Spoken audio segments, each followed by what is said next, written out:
Hey, you're here fast. Hello. Welcome.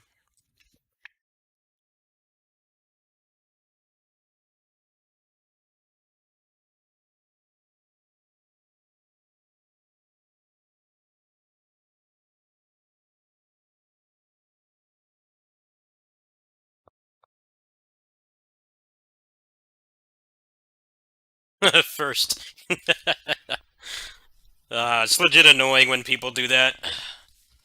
It's like no one cares that you're the first comment. I'm not meaning you, but people that do that unironically. It's really annoying.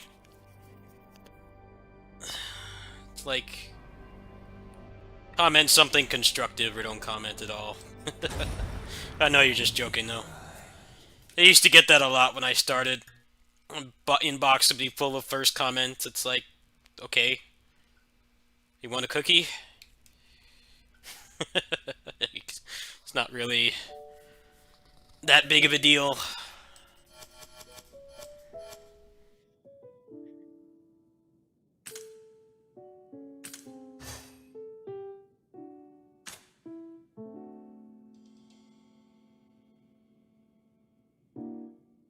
Okay, what is your name on here?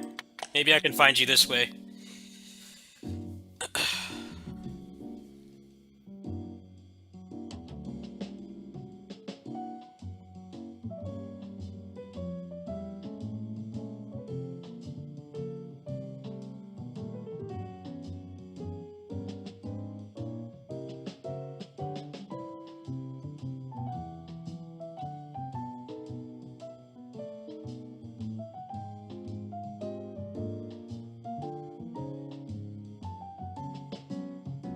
Oh, take your time. I'm just chilling tonight. No rush.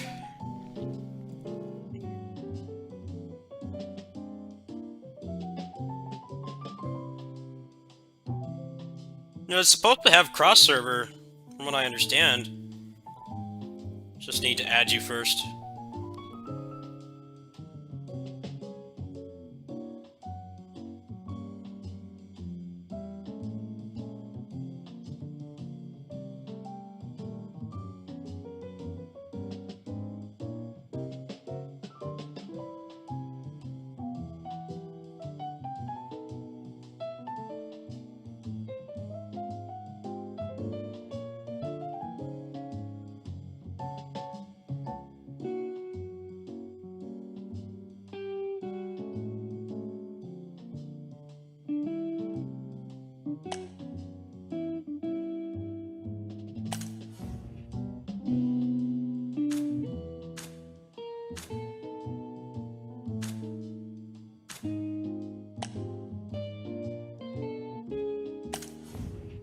It's not giving me anything.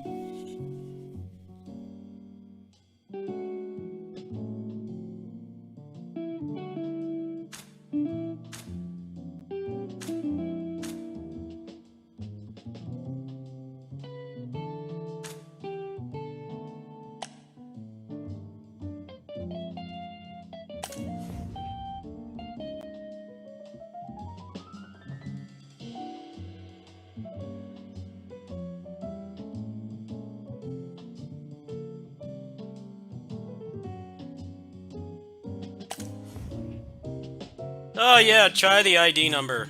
Uh, Here's mine. Just take a screenshot of that or something. Yeah, that might be it.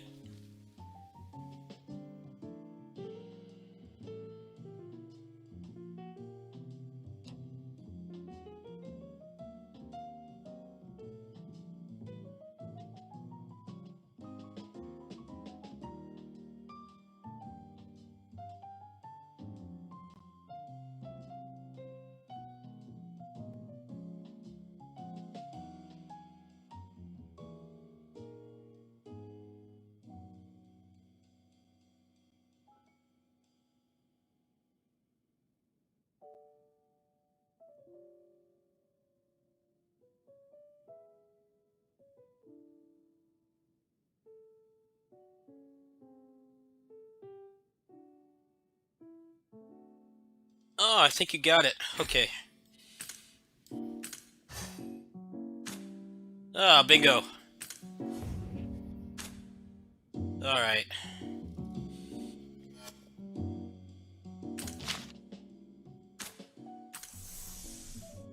You know how these games are. They do that a lot.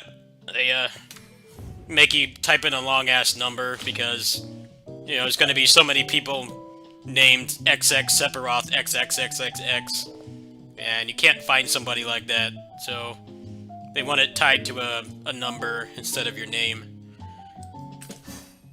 When you're playing a game in a foreign language, it can be kind of annoying. Alright, let's just try this. Let's try this. How do I invite you?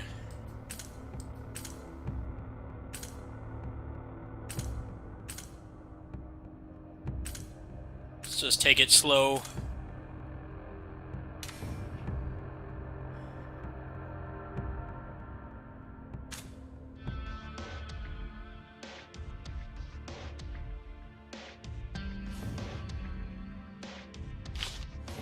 Hey!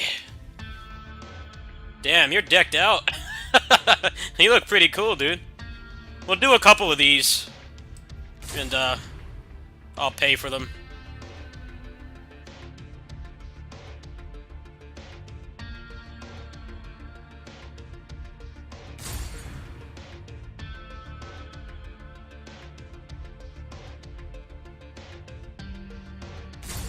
Not letting me go. Are you ready?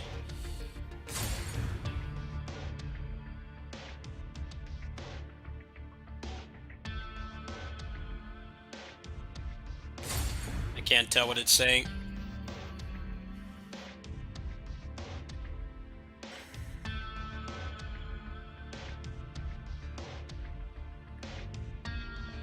Hold on, I'm gonna send a screenshot of this to, my friend.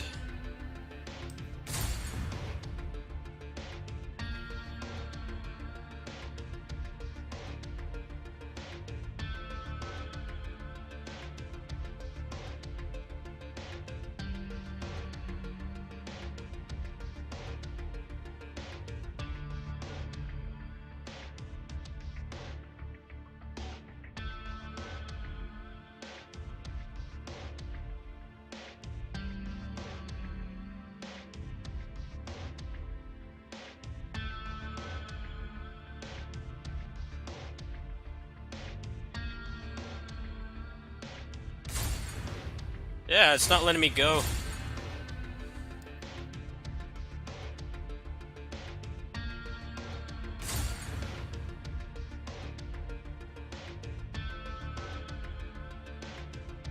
Hold on, let me see what this says. Maybe you need 3 people. We're figuring this out as we go. I've never touched the net play component of this.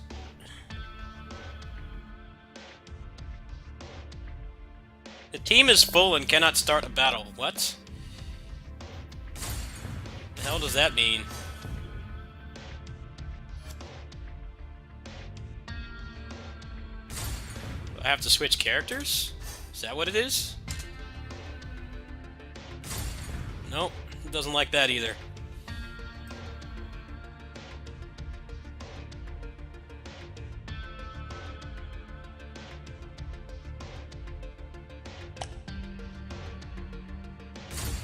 Nope. Come on! Why is this so complicated? Just go. I don't understand what it wants.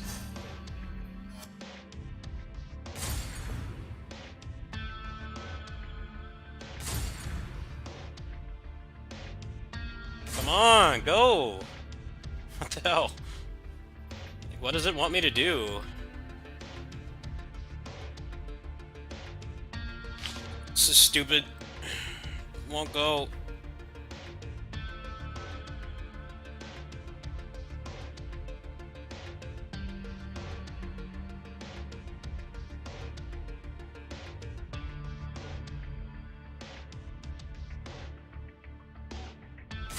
Load! Why is everything in this so damn complicated? I just want to freaking play. Like...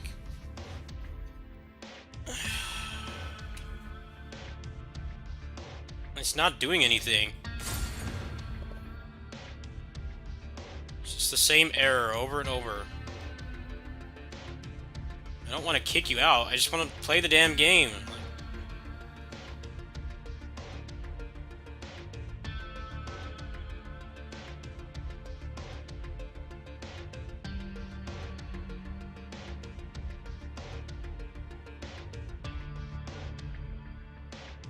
Out of the team. No, I don't want to do that. No, that doesn't do anything. That's to let them invite friends, the other people. How I just play this stupid game? Why is this so complicated? Dude, I don't care about this. I just want to play the damn game. What the fuck? It's like there's already somebody in here. Like, why is it complaining? It won't go. There's no ready button or anything. This is just switch weapons. I don't care about the costume. I just want to play the fucking game. Do I have to have 3 people? That's fucking stupid if you have to.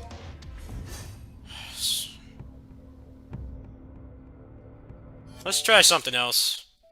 That's dumb. They make it so complicated to just play the damn game. Jeez, like, why is this so difficult to just invite somebody?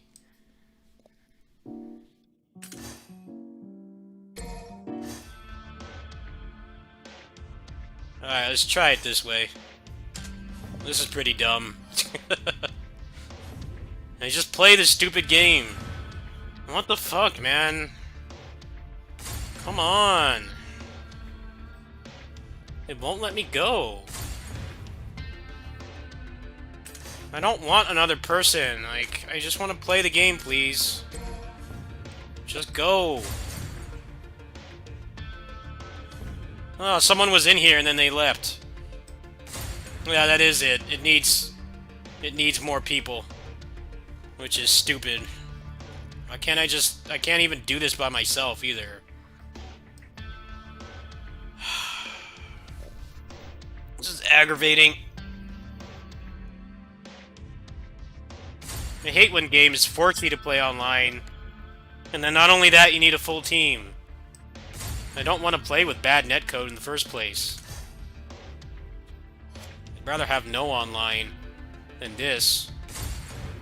Just let me play with 2 people. Why is that so much to ask? This is dumb. Like, just let me play the game.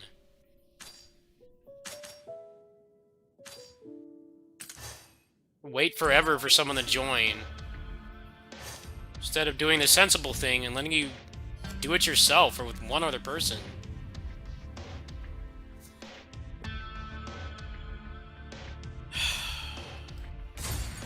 This is stupid.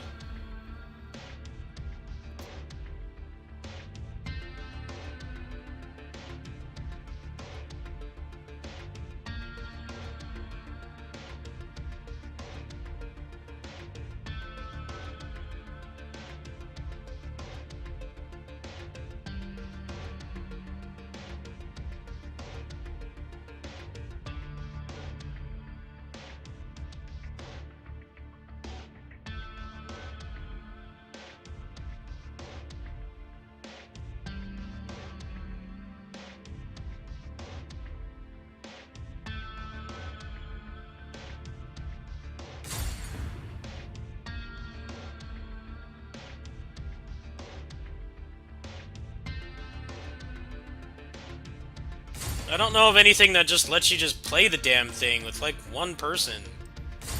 Why the hell do you need 3? Probably runs really bad, too. You think they would let you play with just 2 people? Or even just 1? This is whack. Alright, I'm gonna try one more thing. This is fucking dumb.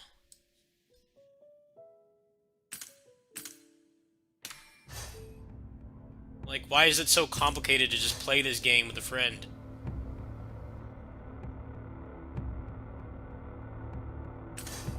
It's like incredibly complicated. Like, okay, like, why do I need 3 people? Really boneheaded to force that on you. I don't even know how this works because I can't play with anybody. Maybe someone will join this one. But they're gonna hate the... They're gonna hate the reception, so they'll leave.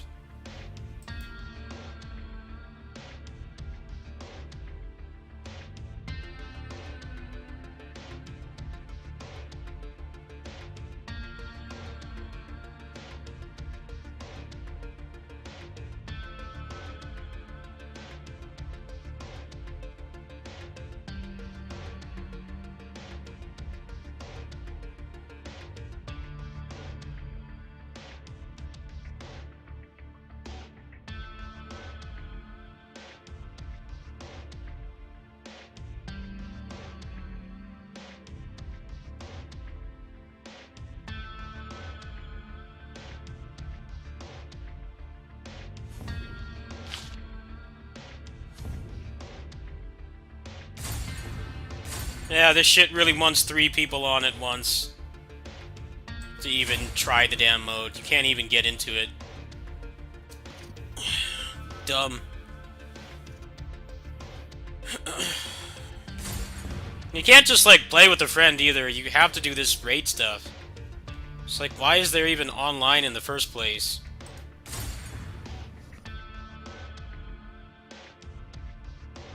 How are you managing to do this solo? How are you managing to do that? Because it's never let me. It always whines at me because there's not other people playing. It just won't let me. The same error over and over. Starting to really get on my nerves. Just want to play this stupid game, not stare at a menu. If you could tell me how to do that, I'd be really, really grateful. I'm sure the netcode and the frame rate is really bad.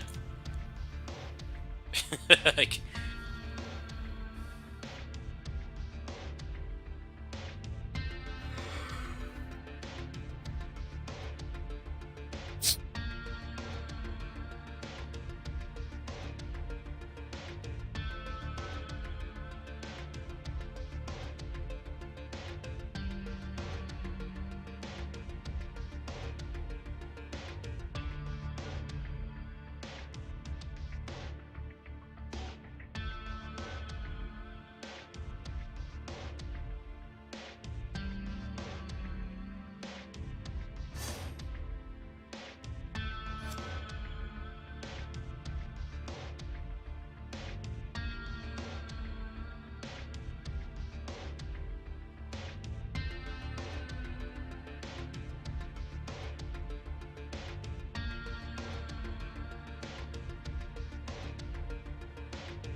Yeah, I don't know how you're doing this solo. Is it just barks at me to go find 2 other non-existent people and try this game mode. And won't let me go in by myself.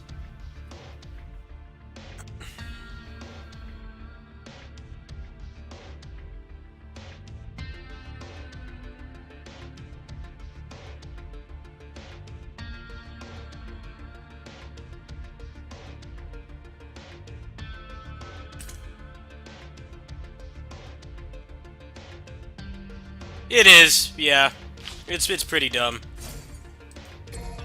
Keep in mind, before this, it wasn't even cross-server, so... Well, I mean, we got into the same game, it's just, it needs another person. And that's a whole other complication. I don't think you can play any of the other stuff co-op. Yeah, it's only those 2 modes. You can't even do Bloody Palace. You can't do that with people either. You have to just do it solo. Which would be a lot more interesting, personally. I think that would be more interesting. It's basically like, it's like Honkai Impact. Honkai Impact is like, it's not like real co-op, it's like just a couple bosses you can fight.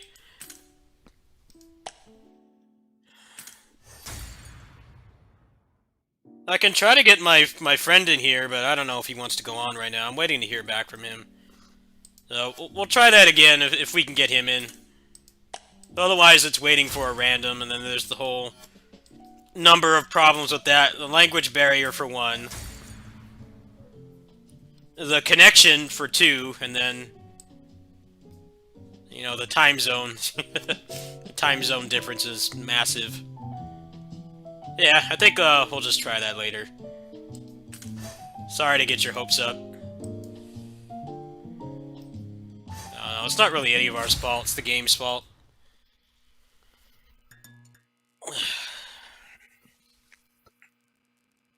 I doubt it works well anyway, it's probably a laggy mess. Both in netcode and frame rate.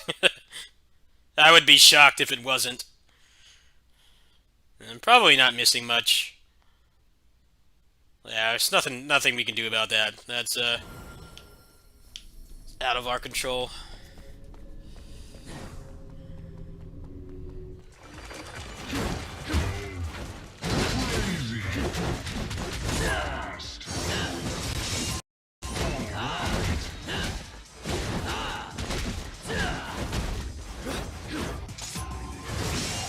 This is really laggy. Hold on. Shit, they need to get that PC port out, like, yesterday. Oh wow, you can put it up to 120. When did they add that? Oh yeah.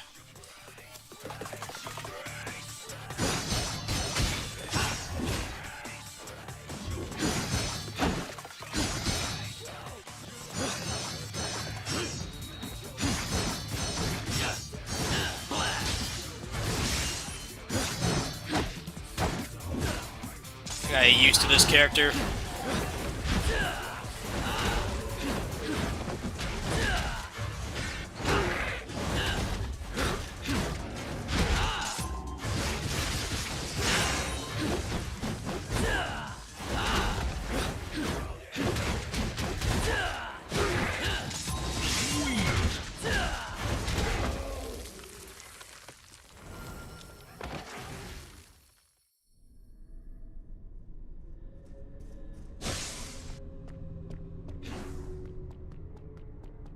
I'm sure it's a laggy mess anyway.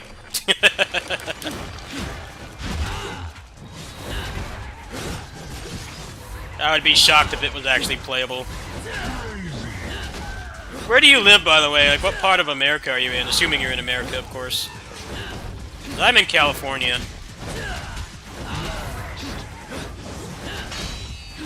I don't even think it really matters in this case, because it's connecting to a server on the other side of the planet.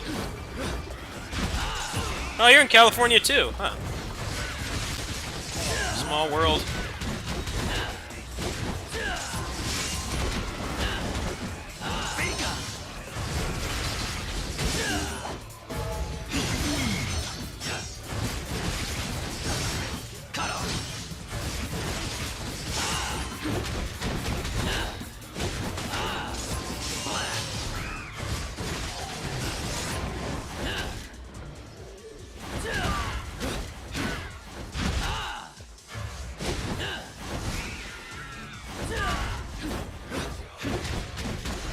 I probably should not be playing him on DMD until I figure out what works and what doesn't. We're gonna roll with it though. Get some practice in.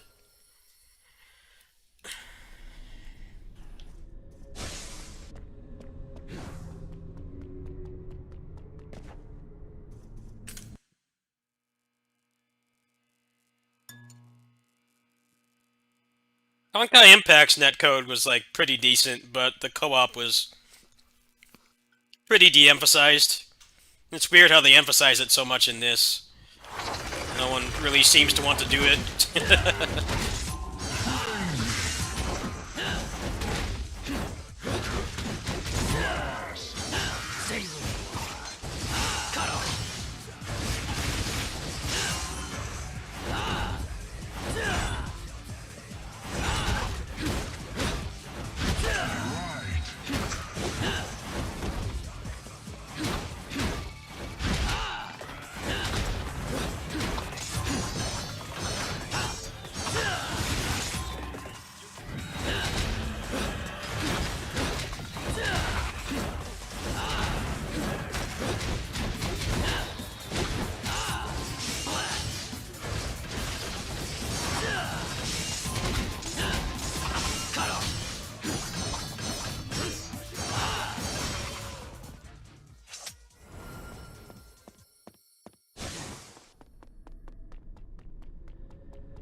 Yeah, he hasn't responded. I think net play's not happening tonight.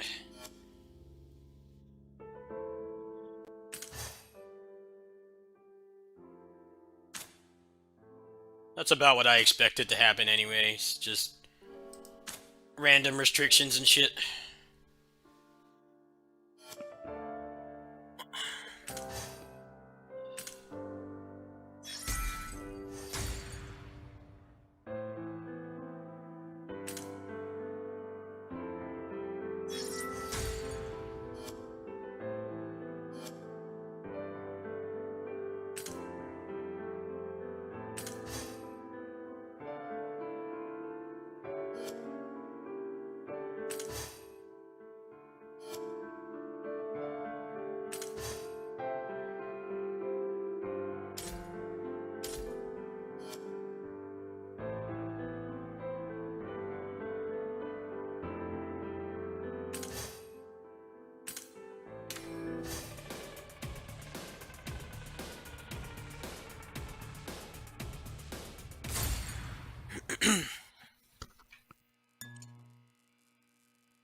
At least I got you on the friends list. We can try it again some other time.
Yeah, it probably would have been unplayable anyway. Nothing of value was lost. Pretty sure I'm not in the mood for really laggy Devil May Cry tonight anyway. Probably better for my sanity that it did not work.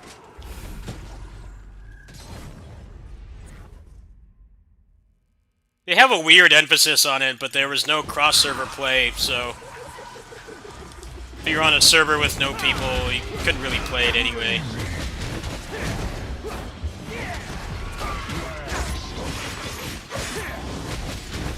Oh, Mazel Murder, that's a name that I haven't seen in a long time. Hello. Just doing service tonight. Service games. Do some BP.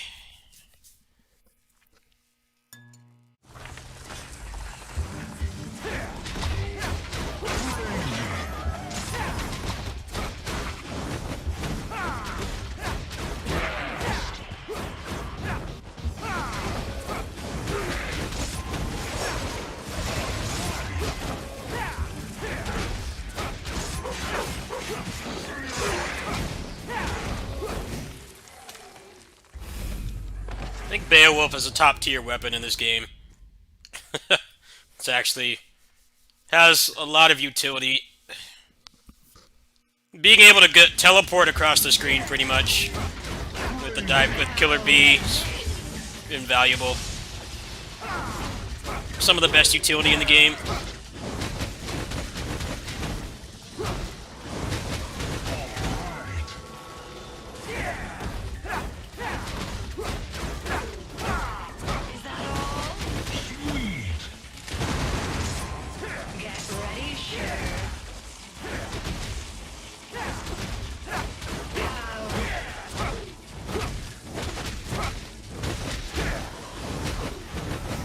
The legendary helps a lot. It helps with starting a combo. Also, it's a really good gap closer. Look at how much space this covers. And you can JC it at any time. You can't weapon switch off it. You can't do that. I don't think you can. Yeah, you can't. And you also have to do more than like 3 kicks. The little Tatsumi does. But you can JC it at any time.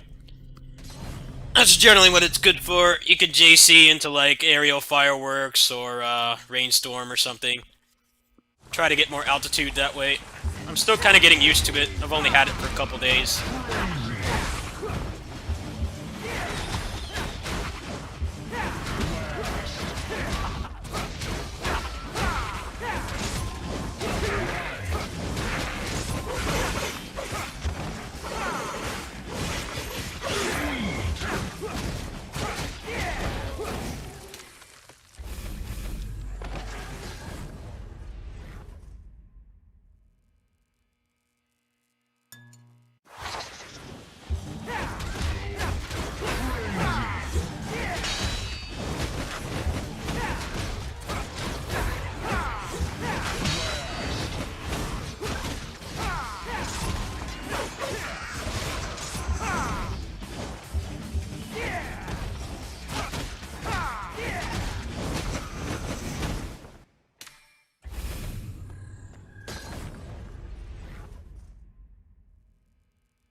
The utility is mostly useful because of how the projectile none of the enemies in this game follow the camera rule in the old games.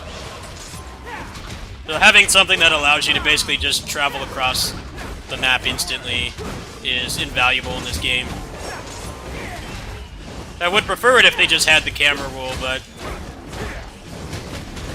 if they're too sweaty to add it, at least you can get around it like this.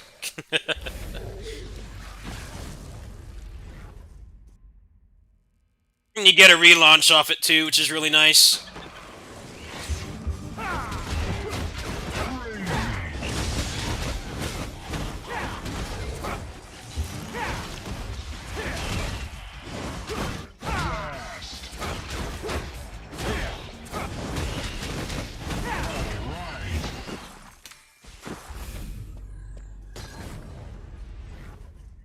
Can't wait till they add Cerberus. They're gonna add some nutty shit to Cerberus. I'm down for that, man.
got the legendary handguns, yeah.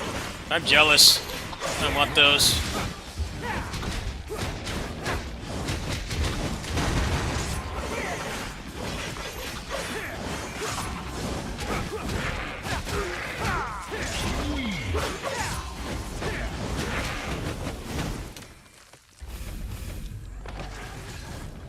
This game has not wanted to give me anything legendary for Dante whatsoever. Like, nothing.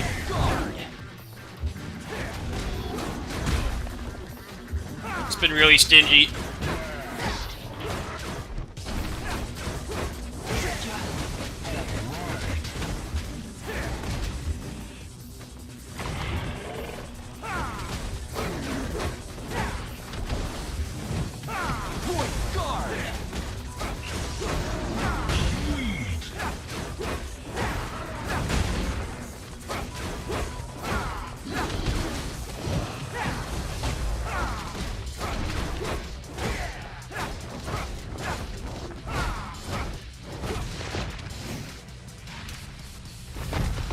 Virgil's pretty hard to get, yeah.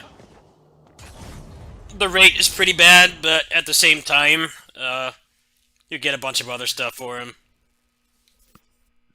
A lot of his legendaries have more utility than Dante's from what I've seen. Some of Dante's just look cool, but it's like, not having them doesn't really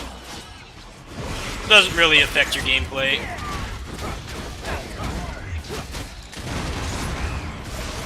Like, the other legendary Beowulf for Dante is, like, not that great.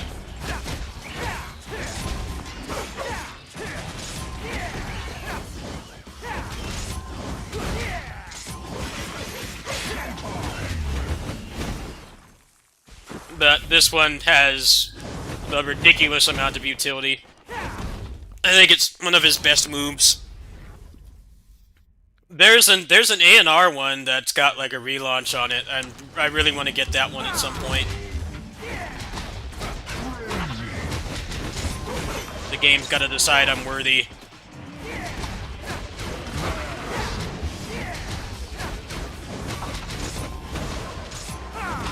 Really hard to combo off the Pyromania though.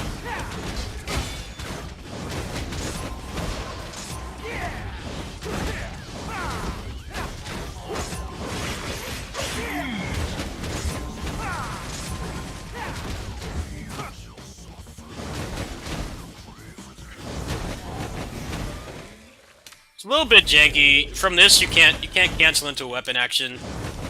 You can't go into fireworks or rainstorm off this. You had to like, I think you had to like piano JC it, go like this.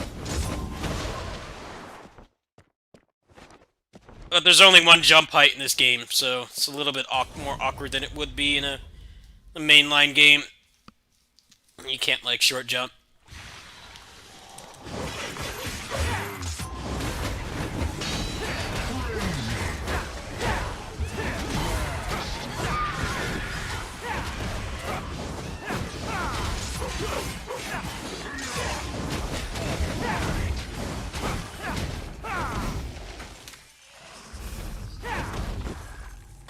Man, Mazel Murder, I remember you from like 15 years ago. That's a name I haven't heard in a long time. I still remember who you are. Back in the YTP days. I don't do that stuff anymore.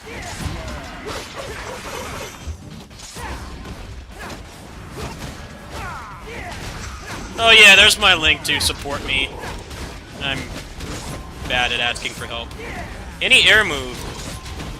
Really? That's not working.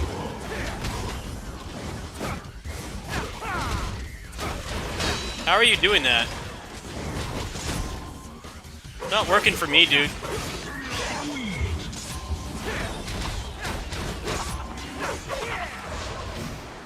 I try to do any move after that and he won't do it.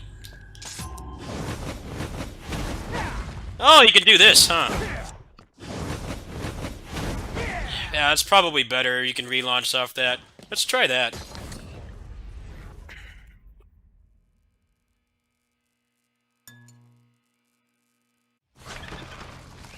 It's getting laggy.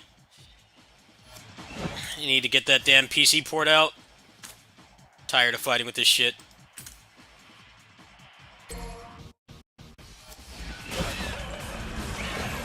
It's like oddly laggy for some reason. Start stuttering.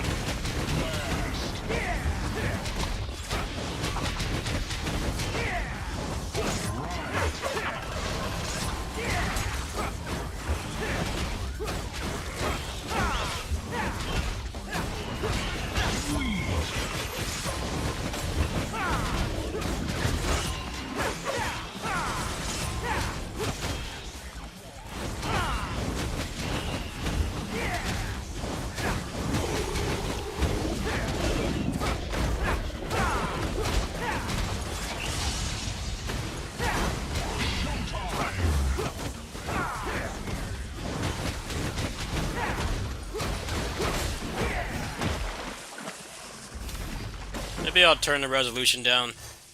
I'm getting annoyed with the frame drops. Starting to piss me off.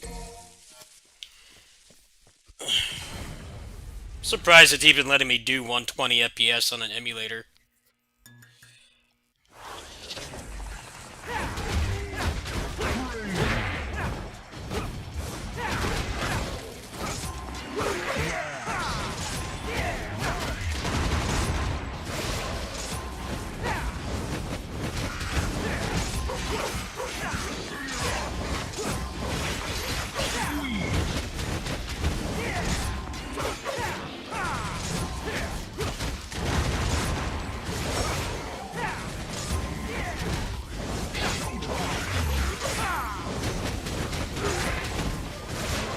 Yeah, but that doesn't connect though. They're already OTG at that point.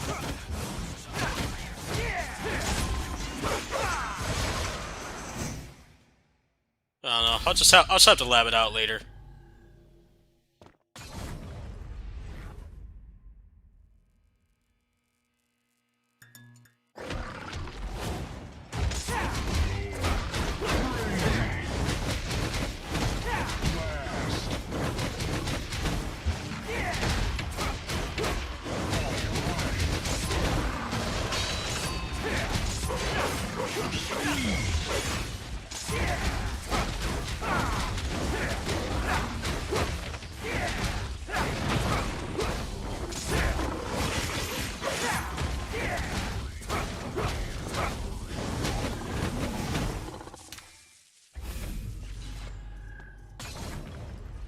Yeah, every time I try to do that, it's because the last kick knocks them down.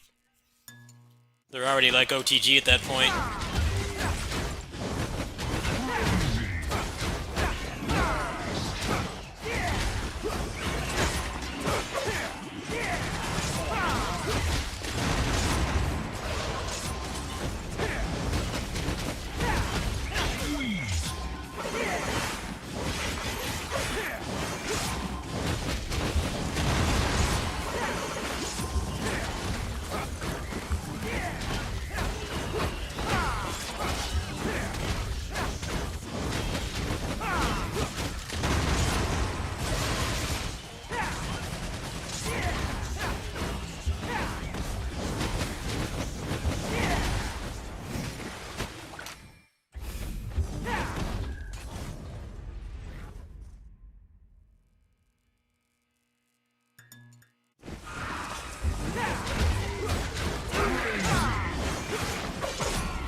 This frame rate's pissing me off. Like, why is it so choppy?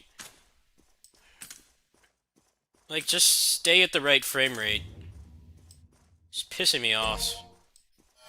It lets me go up to 120, but then it keeps stuttering. It's annoying. I don't know when that port is coming, but man, put that shit yesterday.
And yeah, the link there is to support me, as I really not making much of my two jobs.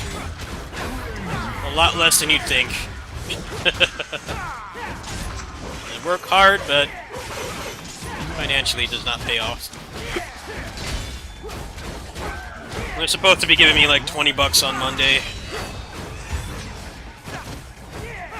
Yeah, I work two jobs. I do this and I take care of cats. Neither of them generate much income.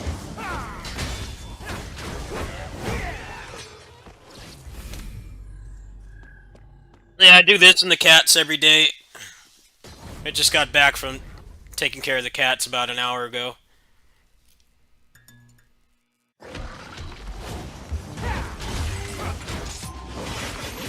Unfortunately, doing the things you like does not always make lots of money. It's kind of the reality of it. I struggle.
Yeah, Dissidia, my friend said you do need a full team, so you need to find another person to play this.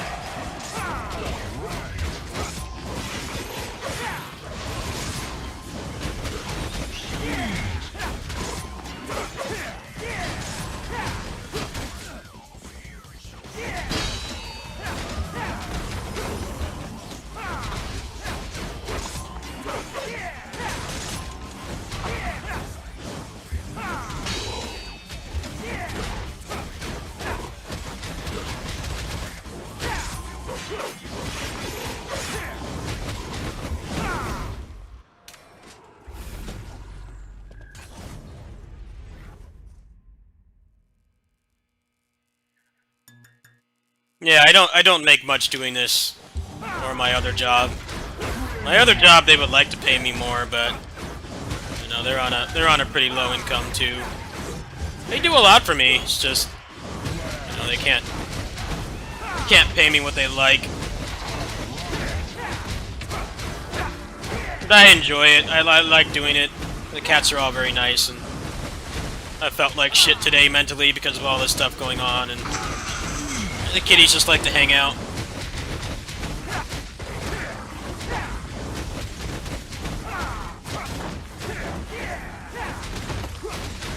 Oh, very nice family. Nice family, and the cats all love me too. There's a bunch of new kittens over there I have to take care of, which has made things harder, but they're all boys. They're all little bachelors. They look up to me a lot, because I was like the first person they really socialized with.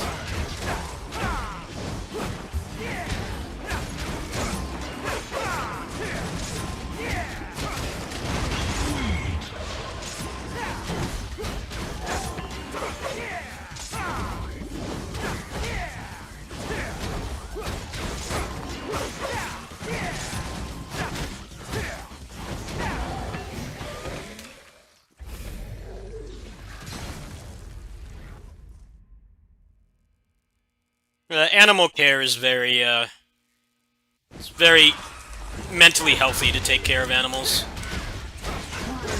Because most people only care about themselves. They don't want to help other people or animals in need.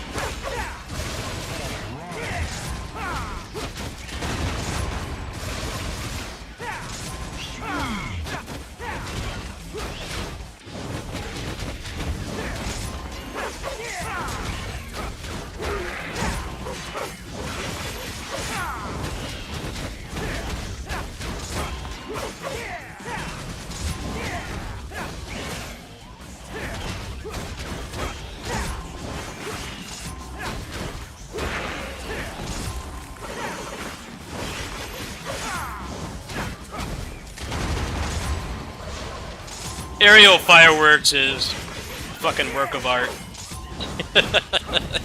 These guys deserve the Nobel Peace Prize for letting you use fireworks mid-air, which is also a full AoE relaunch. It is a work of art.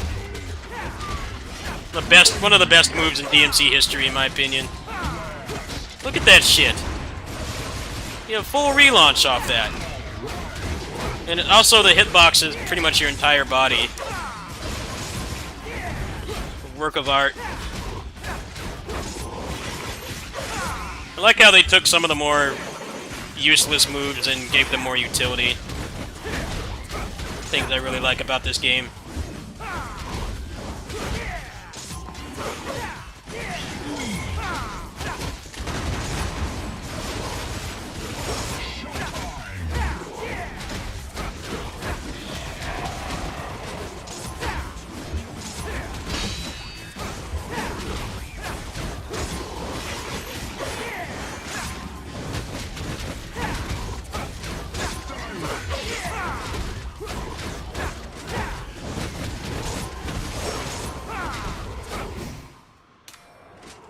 Fireworks I always felt was like a useless move. It looked cool, but really didn't do anything but knock them away. And like on the harder difficulties like DMD, where all the enemies are DT'd, it's like you wouldn't really want to do that. You'd waste your stun value.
that a bad thing? I don't think that's a bad thing. Besides the issue of overlapping inputs, the controls in this are way more intuitive than mainline DMC. Later, Mazzo. Nice to see you again. Haven't forgotten you. Yeah, that's not a bad thing.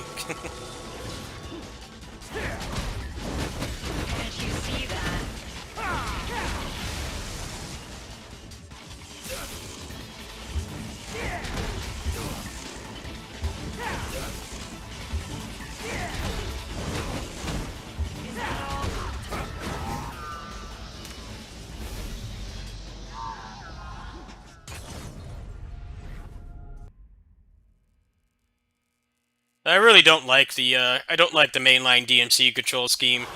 I think it's legit dangerous on your hands. It's really hard on the hands, and some things are a lot harder to get off.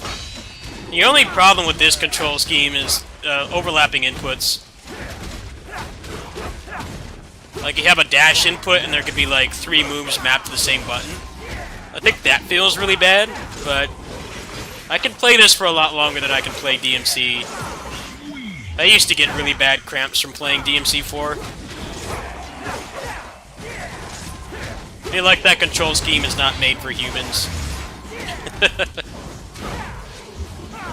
Now, this control scheme definitely needs some work. I think they could do with like adding an extra like macro if you're playing on controller, which would not be that hard for them to do because the game already detects when you have a controller hooked up. It automatically sets the buttons for you. If they just gave you like a lock-on button and let you execute some moves like that, I think that would help. But there's no stupid stuff like holding a button down like all the time. Like playing Nero in 4 really gave me bad hand cramps. You had to hold the right trigger down the entire time you were playing as him. It's like legit unhealthy. I like the controls in this a lot better.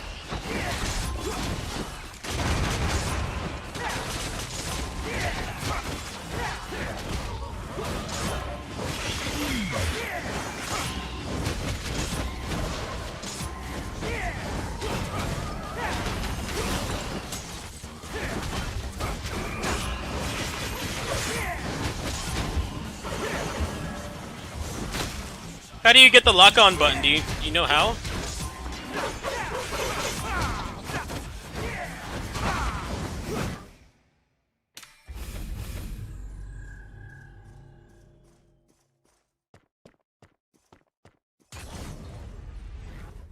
Where is it?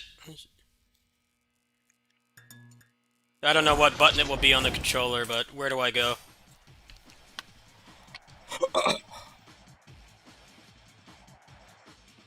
Oh.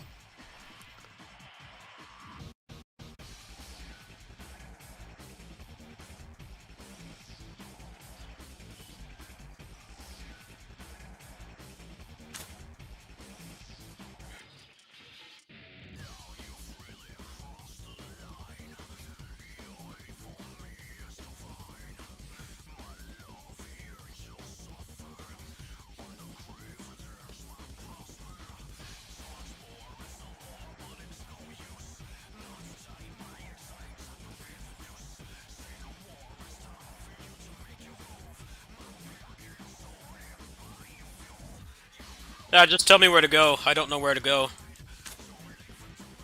I would greatly appreciate having a lock-on button.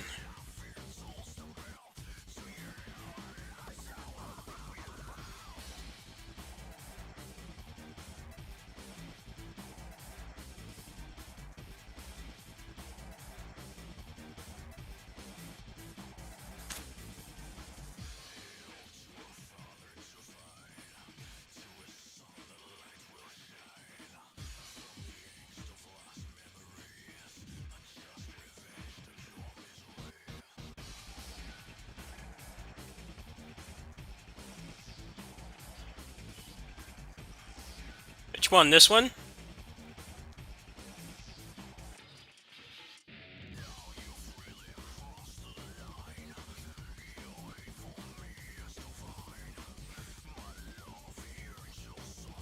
Yeah, but I'm not sure where to go.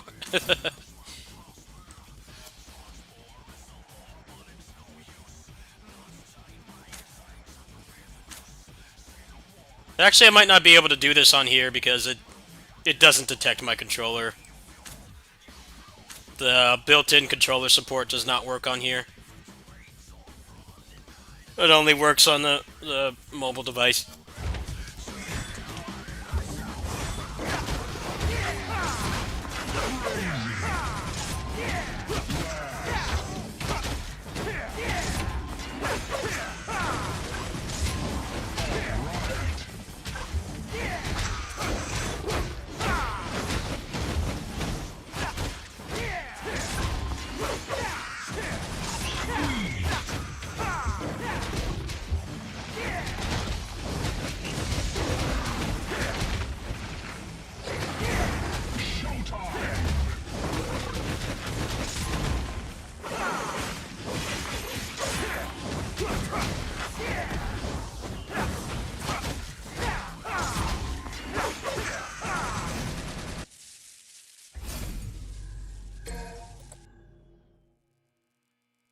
I'll have to check that when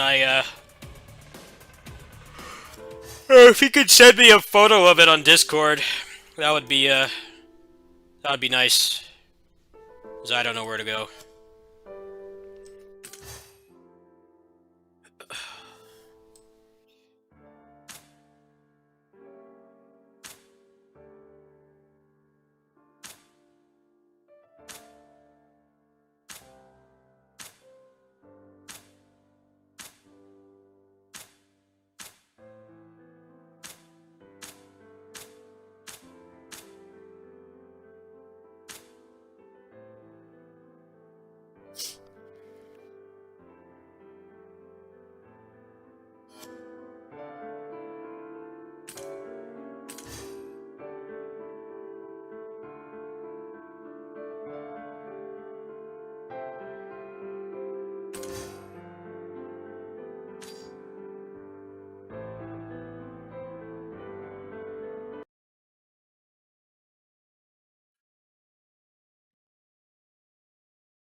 I'll finish the rest of the BP later. Let's try something else.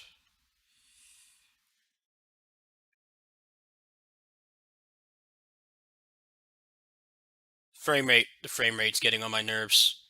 Yeah, I don't know why it's so inconsistent. It says it's like 120, but it's really laggy. Just don't feel like putting up with it tonight. They haven't said anything about the PC port. I'm hoping they put that shit out soon.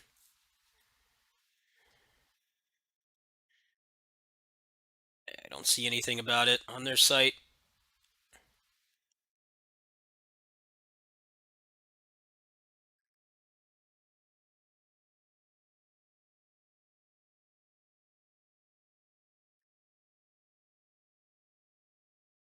Well, I'll figure it out later. Don't worry about it right now. I've had a pretty bad day mentally, so I don't feel like doing any tech support tonight. I just want to play a game and have it work. That's like all I could really handle right now. Just trying to raise some funds and relax at the same time. That's really all I'm after.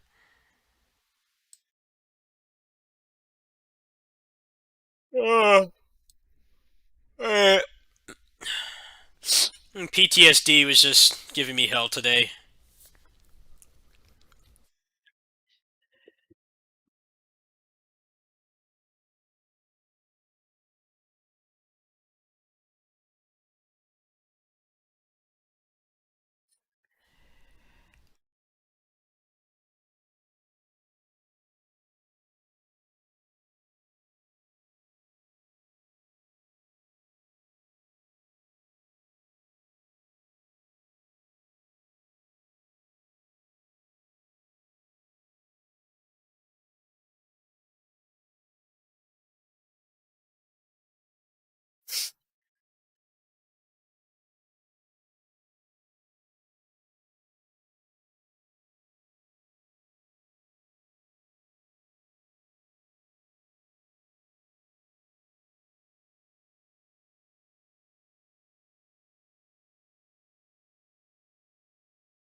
I'm looking at Naraka Blade Point right now.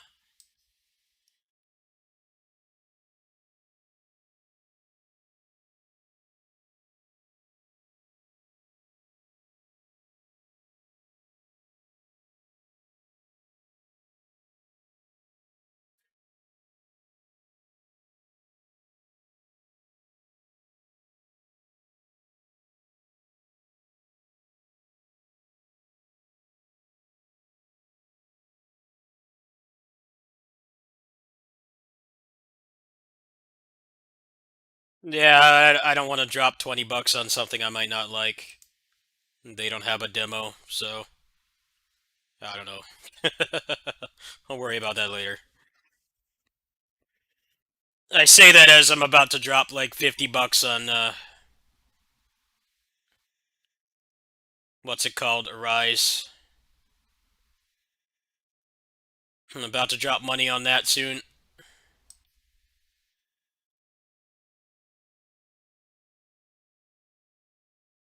I don't know. I don't know what's gonna happen with that game. Really, I hope that it doesn't. It's not as bad as it looks, but I don't know. I just don't have a lot of faith.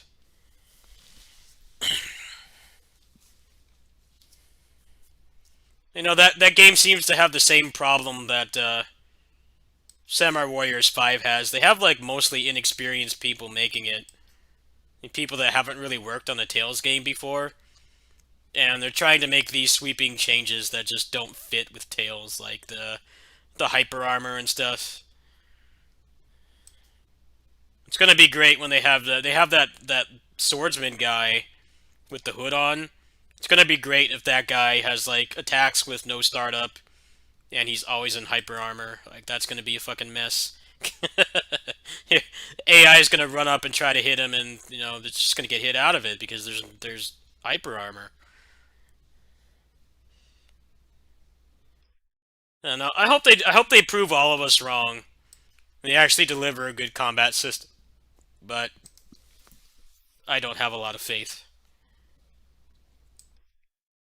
The worst is all the people saying, "Oh, it's good that you can't combo the enemies." It's good that you can't combo the enemies. It's like, why? Because you can't do it? Like, don't hate on it because you can't do it. It doesn't make sense to. They seem to forget what the. Seem to forget that the series was based on having a fighting game DNA from the start. It's always been like that. Like, if you don't want the combos, then you should not be playing Tales. You should be playing, like, a tab target MMO or, like, Monster Hunter or something. Like, it's not really the kind of game that you should be playing if that's what you want. And all the discourse, it pisses me off. As somebody who's been around since the beginning, I've been playing these games since like 2000. So I hope it's not going to be a janky mess. But you know how it is with like action mechanic heavy games. You're not going to know until somebody who knows what they're doing actually gets their hands on it. That's just how it always is. That's how it always will be. There is that guy at GameSpot who's actually a fighting game player, and he puts up really good stuff.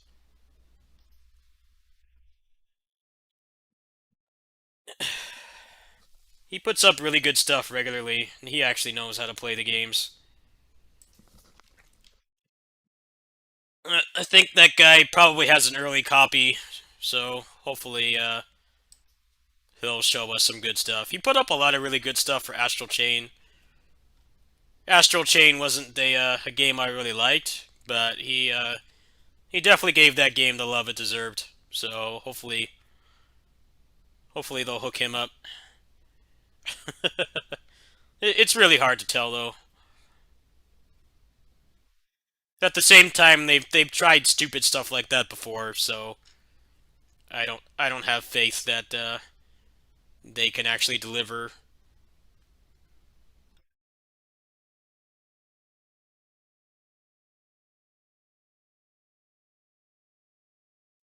Oh. Hyper armor is not a bad thing. It's just It needs to not take over the game.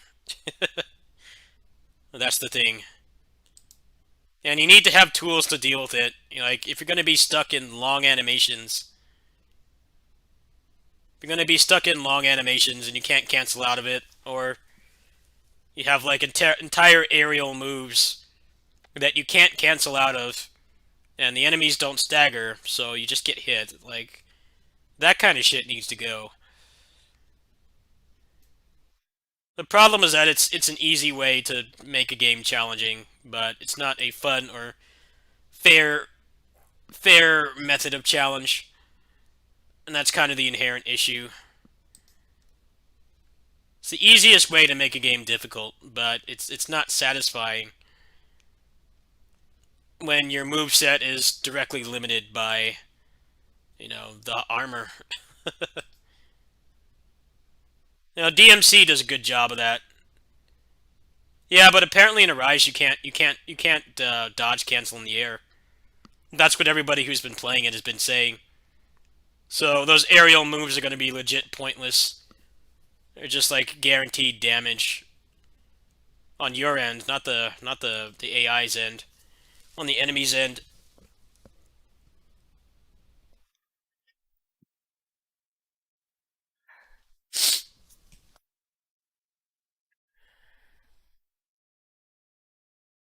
I'm looking at some mods for DMC and Kingdom Hearts. I kind of want to try those out. Give me a little bit here.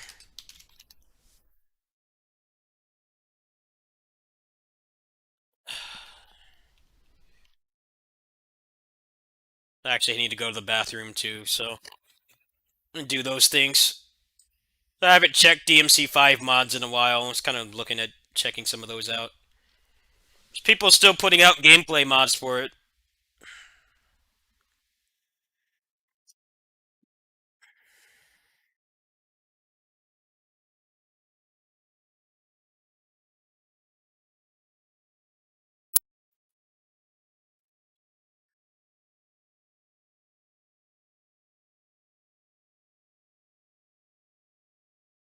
Actually, yeah, I'll be right back. I gotta use the restroom. There's my link if you want to support me. It's greatly needed right now. I will be back in a bit.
Alright, let's check out some mods, and then I'll play some PGR.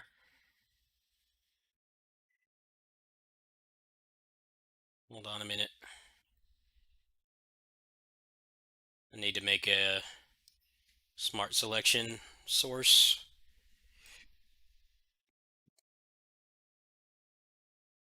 See if there's anything cool on here to check out. Check this every couple months, see if there's anything cool. Alright.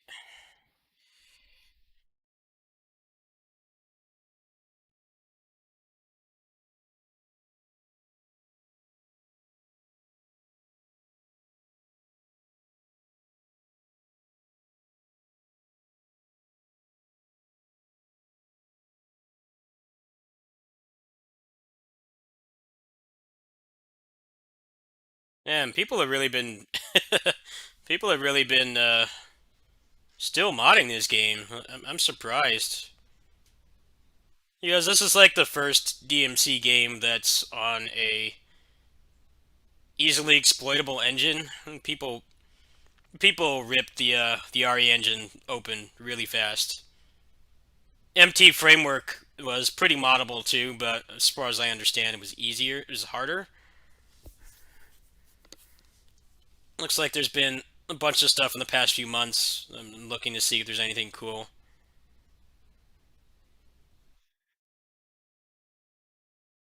Faster Virgil. What's this? Ugh.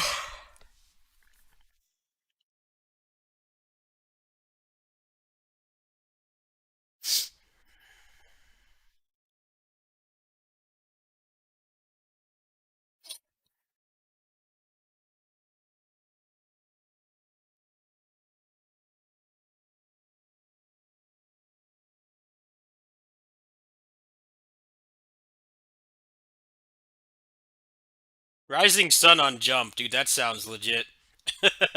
I'm all about that. Hell yeah. Oh, I like this too. I like this. I like this. One of my favorite Six Rangers. That looks awesome.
Gotta love the disconnect in here. You've got like anime people on Virgil, which sounds horrifying.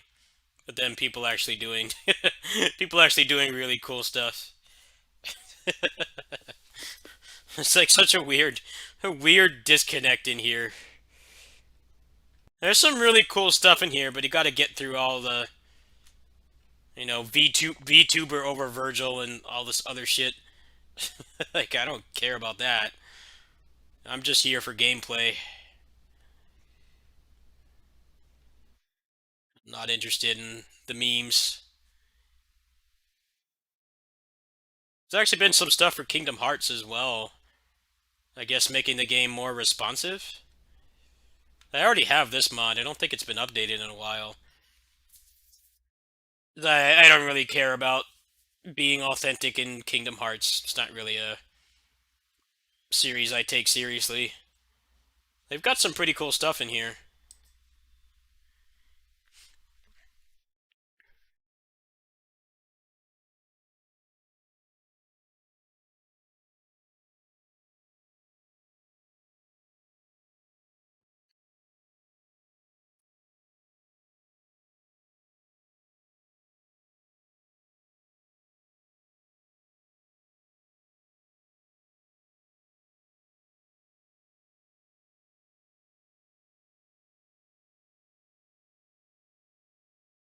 Hmm.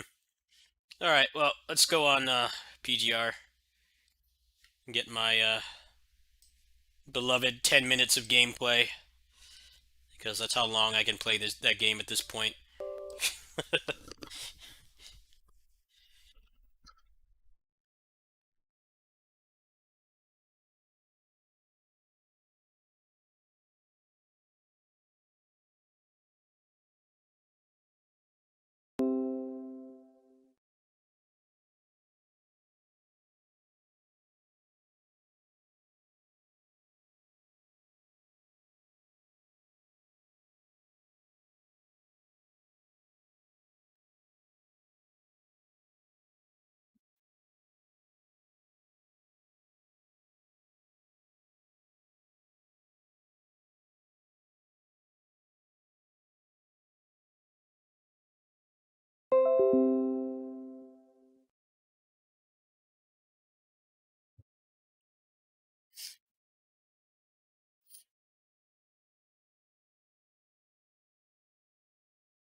That's right, Black Panther comes out on Avengers in a few days.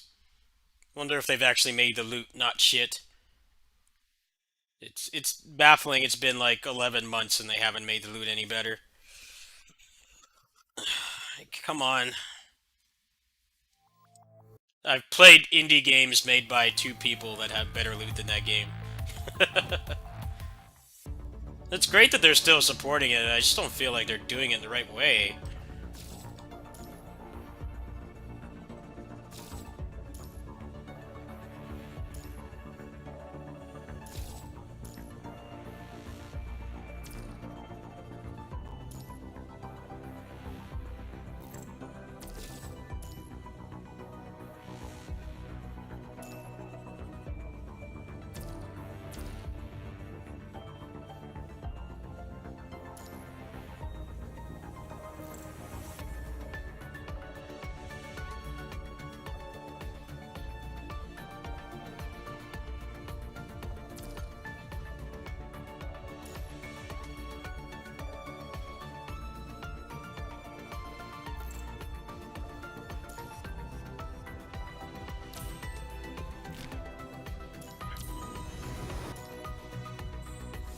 Oh well. I'll take that. Nice. That was worth it. Get him up.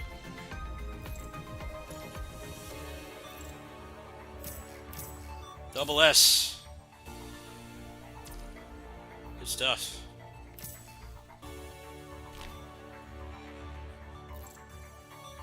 Now I need to get him better gear.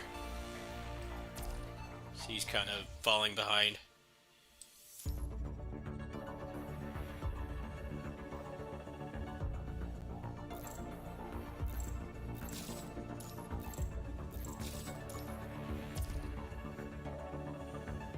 It wouldn't surprise me if that was the case. That game can't possibly be making much money.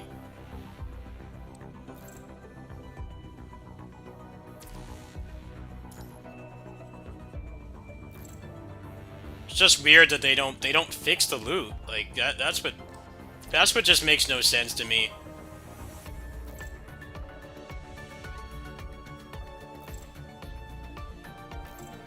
I mean, that's an incredibly low bar. Like indie games made by like two people with no money can have better loot and gear slash equipment systems than someone working with the, one of the most popular franchises in the world. It's just like, it doesn't make sense to me at all. The gameplay is fun. The gameplay is fun. Like, that's one thing that game does really well. Especially for a Western-made action game, which is a really low bar. But they want they want it to be a service game, but it's a shit service game. That's the problem. It's not a good one. The service games I play on this channel, like this game and, other stuff, they have, like, much better loot. Like, the loot in Avengers is, like, a sick joke.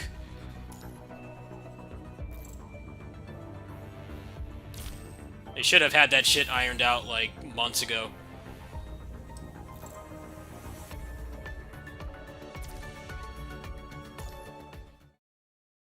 They just have their priorities wrong. They have their priorities wrong. That's the issue. Sometimes it is better in that business, sometimes it's better to not add new content and fix what's already there. Fix that first. And then add new content. If you keep adding new content without fixing the core problems with the game that everybody's been ramming into their head for months now, then it doesn't solve anything. And that's the inherent issue.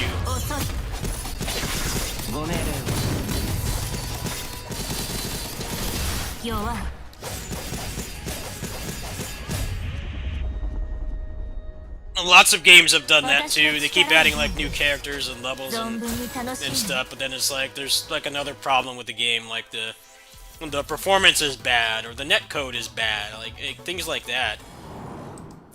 And until you fix those issues, people are not going to be happy. That's just what I don't understand about it myself. That should be like the top priority. And it's not like it's hard to tell what's wrong with the game either. It's just that it's not a good service game at all.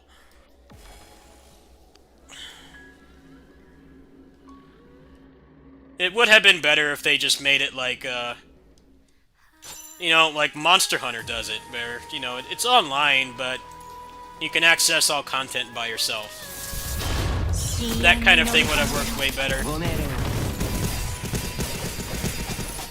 Because then there wouldn't be an expectation for large updates and stuff. Like, we'll support this game for like a year, but then we're gonna move on to the next thing, full disclosure. That kind of thing would work better.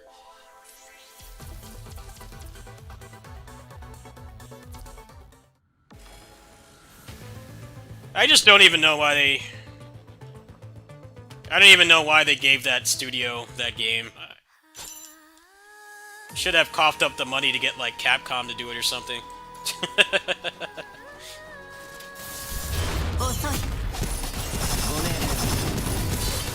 Hard-ass Japanese devs would have fixed that game, like, ages ago.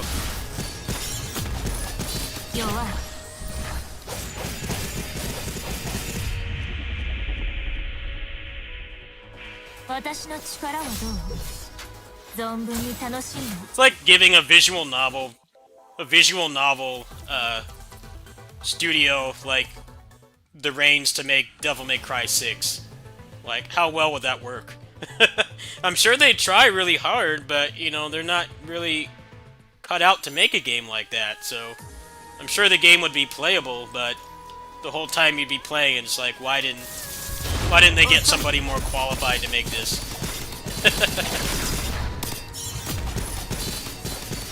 Like, just because they don't make character action games doesn't mean they're bad developers. It's just they're not the right people for the job. You can't take, like, a single-player studio and tell them to make a service game in, like, the most popular and profitable franchise in the world. It just doesn't work. It's just doomed from the start. They really should have gotten, like, an Asian developer to make that. Because that's where most of those successful service games are these days, is Asian developers, like this game I'm playing right now. They've got MiHoYo with Genshin Impact, one of the highest grossing service games. They really should have paid one of them to do it. And I feel like a lot of those issues wouldn't have even been there in the start. If they were, they would have been fixed by now. That's almost exactly what happened, yeah. It's like we're gonna take this text adventure studio and get them to make the next Tales game. Like, good luck.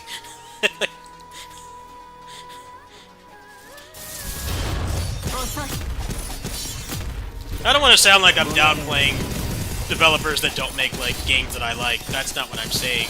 I'm saying that you can't expect some studio that's not really well-versed in making that kind of thing and just expect them to pull a successful game out of their ass. It doesn't work that way.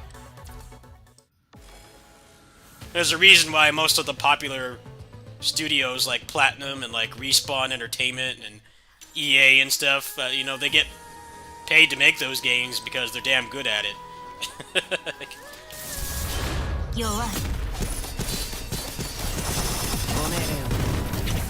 Like, there's a reason why they keep getting those games, because no one else is really cut out to do it. I'm not at the current expectations.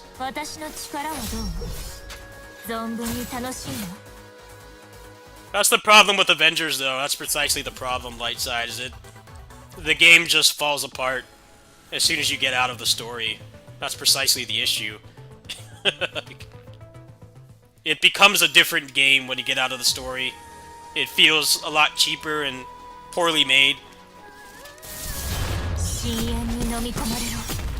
The hot take, I think Avengers is completely fine if you don't play the multiplayer. If you buy that game for 20 bucks and finish the story and then the DLC stuff that they've added, the game's completely fine. It's just that they're, you know, the whole thing with that game is they're expecting people to stick around and spend money. And the game design at its core does not really encourage people to do that. I had fun with the story. The game was pretty enjoyable. It wasn't a bad game at all. It's just as soon as you get out of that story, it starts to really fall apart.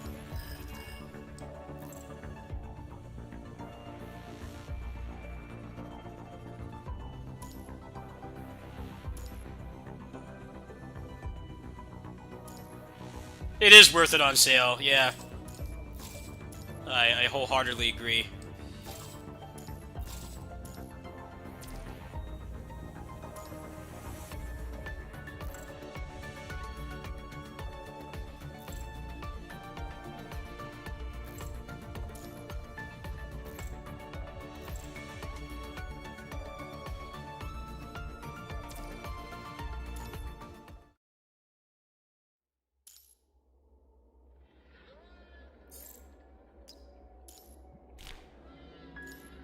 Well, there's a reason why most of the games that the American Western branch of Square Enix, most people don't care about those games.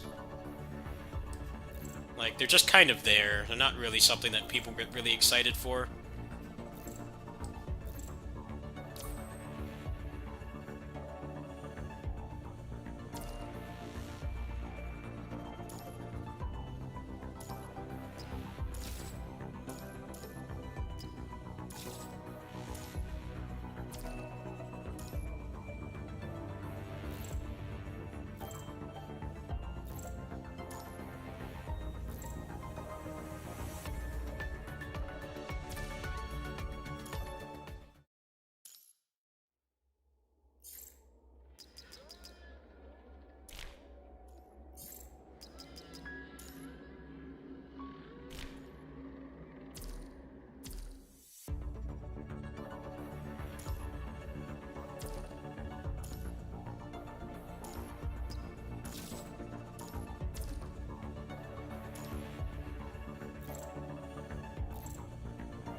Damn it, I still need one more.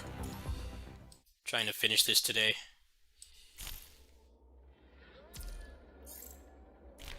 I need to start working on my other characters instead of just min-maxing Alpha.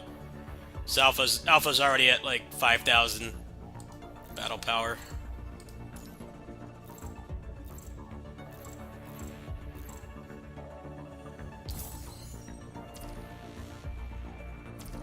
That's what I'm trying to do. Trying to round out the roster a little bit more.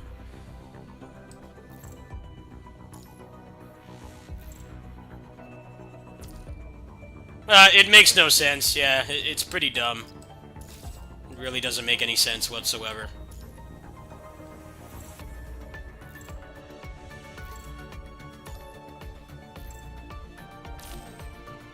No other way to really say it. It's just, it was a dumb idea from the start.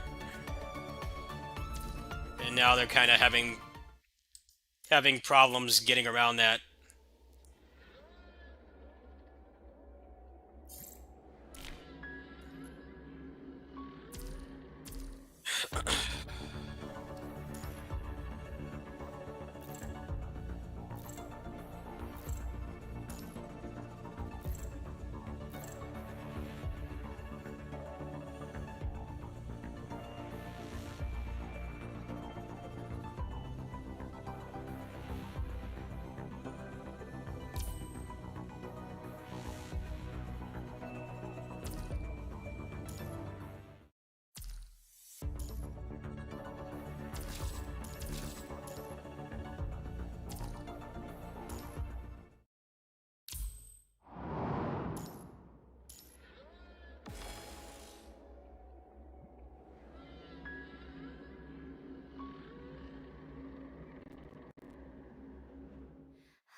Although that's kind of what Sega is doing, actually. Sega is kind of like, okay, we can't make good games anymore, so we're just going to give it to the indies. And the indies are doing a better job. Sonic Mania, Streets 4 are very good examples.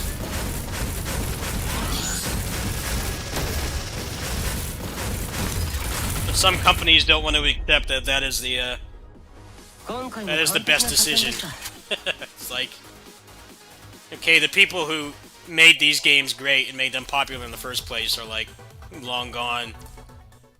They've moved on to other fields or they're retired now. You know, it's been like a couple decades since a lot of the popular series have been around.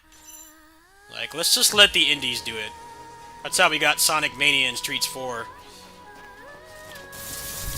There's a rumor that that's going to be happening with a lot of Konami properties. Like, there's going to be like a new Silent Hill from some indie team. I feel like at this point people are probably excited for that. Because it's like, especially in Konami's case, all the talent's been gone. They're all gone. They've been gone for ages. Like, there's nothing to really get excited about there. They've been legit gone forever. Gaming division of Konami is pretty much just the Mani stuff, you know, DDR and Beatmania. That's like the only thing they make in-house anymore. The problem is Japanese companies Japanese in general are very prideful people. They don't want to accept that, hey, you know, this team of 3 people that have been playing these games since they were like 3 years old are better equipped to make a Sonic game than we are. Or in Konami's case, it would be like Castlevania. People that have made those really awesome fan games, you know, if they had a budget and a team, they could probably churn out a really good Castlevania game if they had the opportunity. The problem is getting them to accept that that's the actual outcome.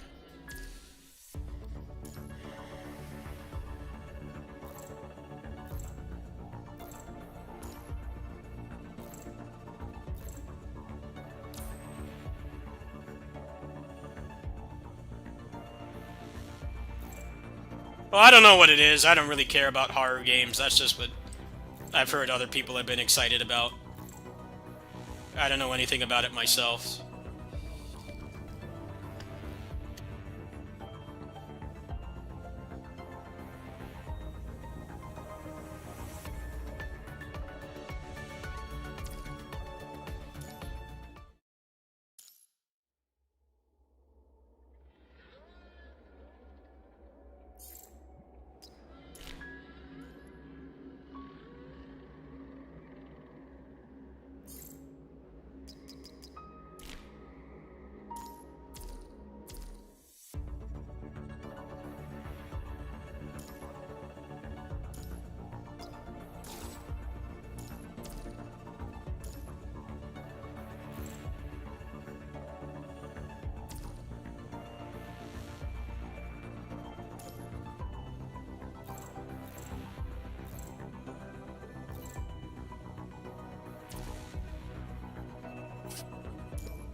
I'll mess with this later. Probably need some more buffed up characters to do that. Ugh. Ugh.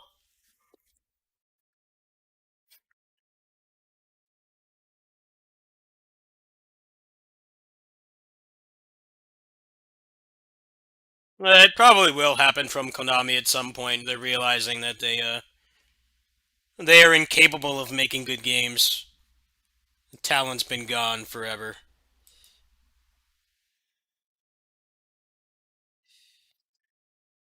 Sega's still got some good people working for them, but Konami is it's a wasteland. Pretty much just the Bamani division. They seem to be pretty unaffected. Actually, that stuff's been doing pretty well because apparently you can play those games at home. After the pandemic started, they made it so you can play them at home, which I think makes sense. If you're hardcore enough about those games, you probably have like a controller to play them on. But yeah, other than Bimani, they don't put out anything anymore. They've been dead for a while. I'm sure it will come to the point where they realize that they can just outsource everything and get better games than they would if they still did it in house. I'm sure Capcom's going to get to that point too. Probably get like some indie team to make a Mega Man game.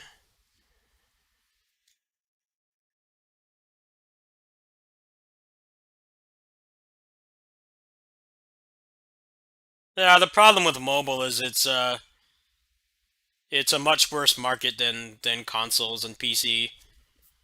There's a number of reasons for that. The first is that there's like thousands of games coming out on there every day, and it doesn't matter how big your IP is, it can still fail. The other is that most service games are designed to get you addicted so that you don't play anything else. And like I've said, I don't have that addictive personality. You know, it's really easy for me to quit a game. Like I just uninstalled KOF All Star. I just said I'm done. I just uninstalled it. But most people aren't like that. Most people get really addicted, and that kind of like feeds into how hard it is to get noticed on that platform. Because even if your game is really good, you have to consider that people will likely have to drop something else they're playing just to support it. Even if they're free to play. I'm not just talking about whales or like dolphins like me. I'm definitely more of a dolphin than a whale, but you know, it's the time investment too. You know, you can't really play a lot of those games at once, which is why stuff like Genshin Impact is popular. You know, you can play that game for a decent amount of time, but when you're up against stuff like that, it's like you have to factor in like how many people are actually going to like stop playing stop playing our game to stop playing one game, go play another. And Punishing Gray Raven is an exception. You've seen how little I can play that game for.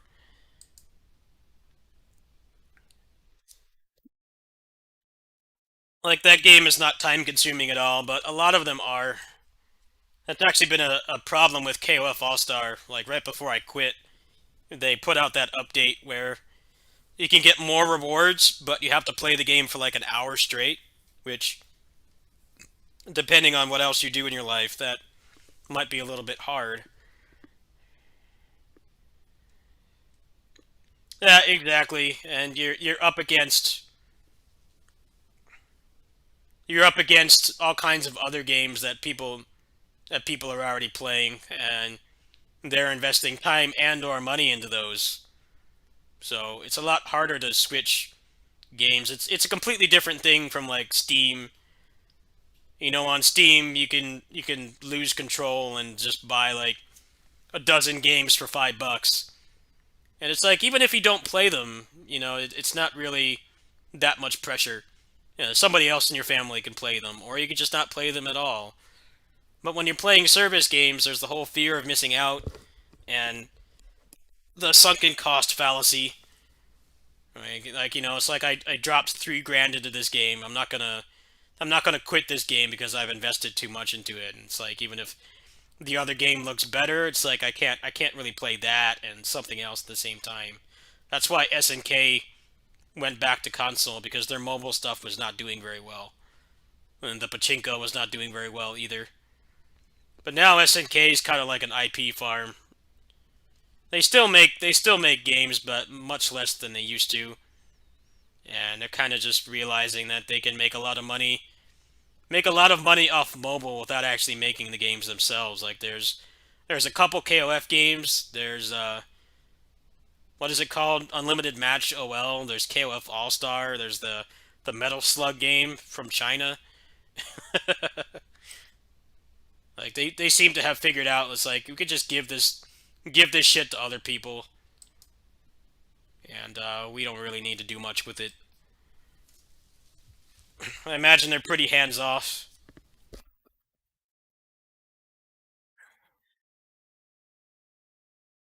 Even if you don't spend money, it's the time investment too. A thing for me with like a lot of other service games I played since PSO2 came out is like I've put tons of time into this game, and for me, it wasn't the money. I probably spent a total of like maybe 120, $150 tops over 8 years, which is nothing. If I was paying like a yearly sub, that would have just about evened out. I was mostly a free player on that until like the last couple years. But it was the time investment. I was already putting a lot of time into that, so playing something else at the same time, depending on what I was doing it wasn't feasible at all. I couldn't really do it. Right now I have the time. Right now I'm not really doing any major projects. The next major thing I'll be doing is Arise, and from what I've seen with that game, it's very likely I will rage quit that game because of how poorly designed it looks. But right now I'm just playing random stuff. I'm just playing service games, and I know that's not everybody's cup of tea, but there's not always games that I like to play coming out all the time. I have a open mind. I have an open enough mind that I can play.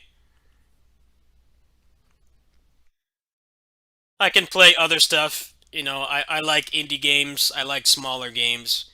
I don't need I don't need a AAA budget and marketing and stuff. I don't need all that. If the game is fun to play, I will play it. So I have no shortage of things to play. But in terms of like shit for the channel, that's gonna grow my growth and stuff. My channel growth. There's nothing happening this month, so I'm just playing small things. But there definitely are times where I have too many things I'm working on, and I just can't I can't go invest time into like a service game. I can't pick up a new one. To play Punishing Gray Raven, I essentially quit KOF All Star. I quit that game, and I'm not playing that game at all. I'm not spending any money on it. I don't even have it installed, and that's the kind of thing that makes it really hard to break out in service games, mobile games especially.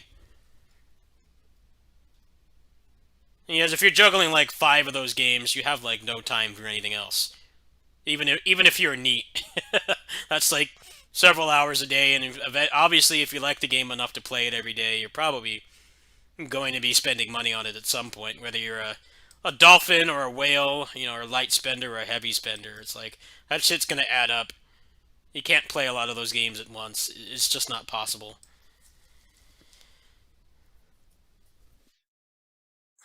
That's why a lot of the Japanese companies went back to doing console games because it's not as lucrative as a mobile game, but there's a lot less competition. You're not making thousands off one person, but when people feel comfortable when they can play something on their own time, and it's something that they can be done with in anywhere from a couple days to a couple weeks, depending on what kind of game it is. Like a JRPG can take like somebody who's working two jobs. It can take them like months to get through it. Or something like DMC5, which you can basically finish in like one sitting.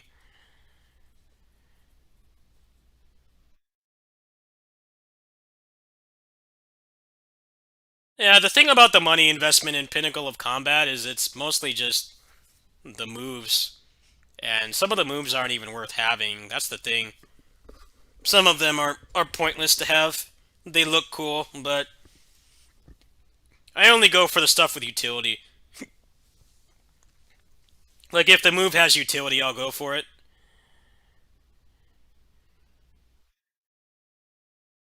But some of the stuff just looks cool. It doesn't really seem like it has much of a an actual gameplay function.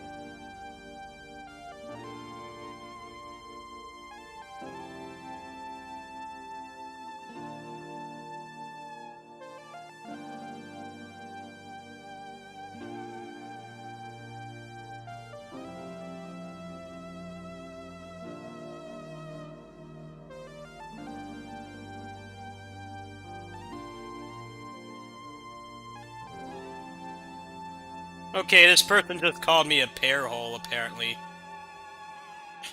Okay. I'm sorry, this is an English-speaking channel, so I can't understand you.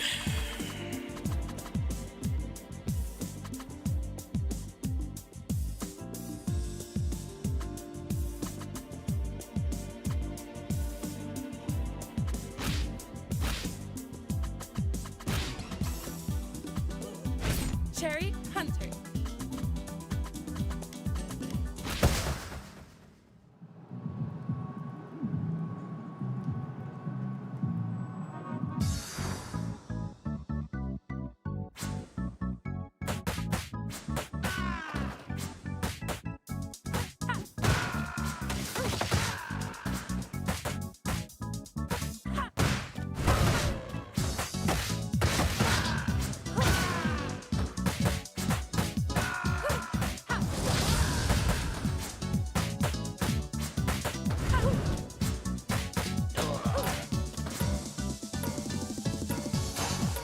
Well, another reason why Call of Duty is popular is if the installments suck, you're not waiting a decade for the next one. People tend to forget that part, too. There's definitely been some Call of Duty games that the community has hated. But the next one's 11 months away, so it's like, it's not really that big of a deal. Part of the problem with stuff like Samurai Warriors 5 and Tales of Arise is those games don't come out that often, and there's very little competition, so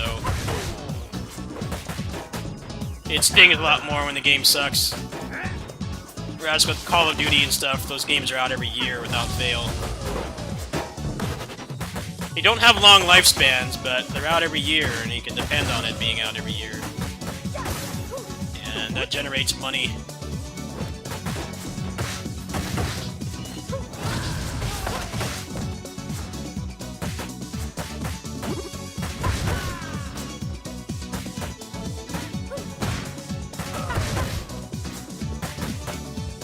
Well, I used to live with somebody who loved Call of Duty.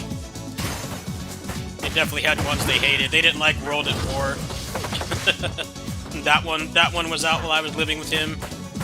They hated that one. They went back to like the previous one.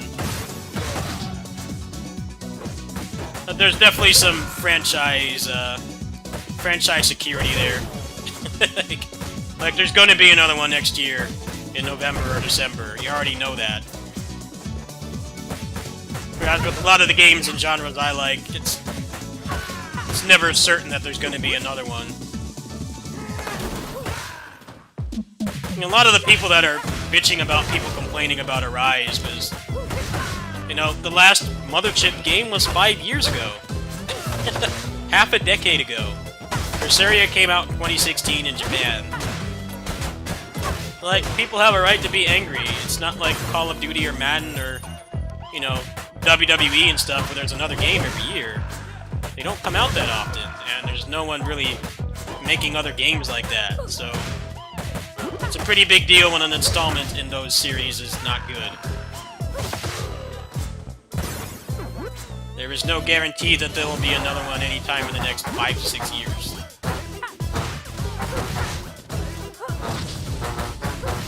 I mean, it makes sense, really.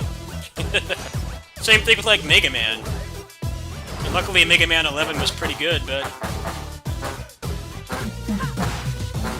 You know, if that game sucks, can you really count on there being another one anytime soon? No.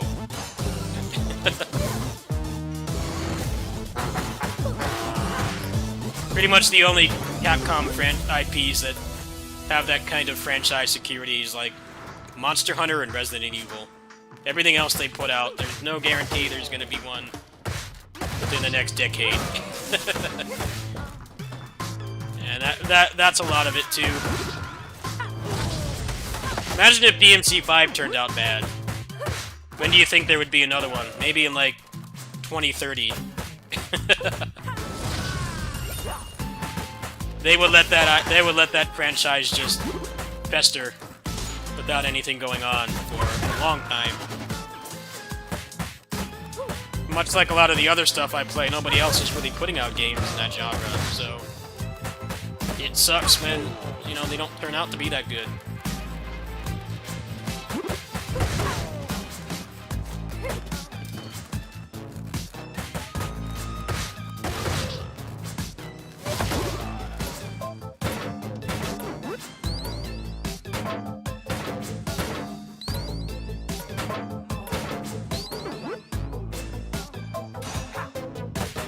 People tend to forget that a lot. You know, there definitely are some fan bases that are blessed with having, you know, a game come out every year, so there's not a lot of attachment or anything involved with it. But not every franchise is like that. They used to put Tales games out every year, but they haven't done that for a long time now. Which is ironic because the quality got worse. The quality got worse when they started doing that. They stopped annualizing them. But nobody else is making games like that at all. That's the thing that all the people that are blindly faithful in Arise don't realize. There is no other company making, you know, real-time combat right now at all. Everybody else is still doing turn-based. Turn-based still has its place, but you know, if you don't like turn-based and you like RPGs, you have jack shit to to look forward to. There's nothing else. All there is Tales. That's why it's imperative that Arise is not as bad as it looks. There's not going to be anything else to play like that if that's the kind of thing you're into.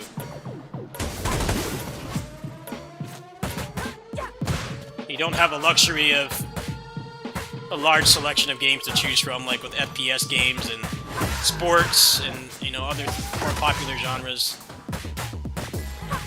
You have one choice, and that one choice is not good, well, you're going to have to learn how to play something else. That's just how it works.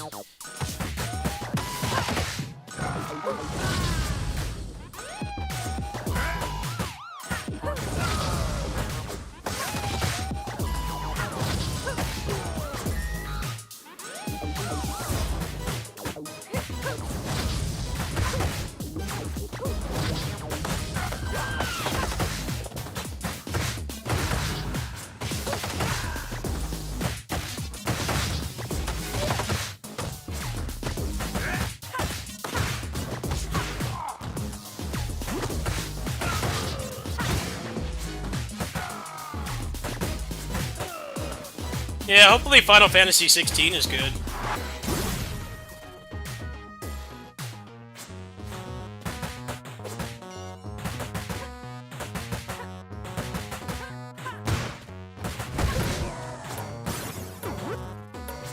If anything, it's gonna get Namco to stop putting out jank Tales games, then it's gonna be Square. They have the budget and the talent to really compete with Tales, and nobody else really seems to want to do that, so...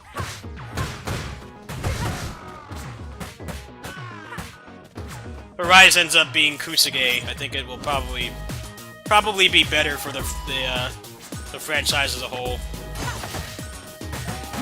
I know that game is highly anticipated.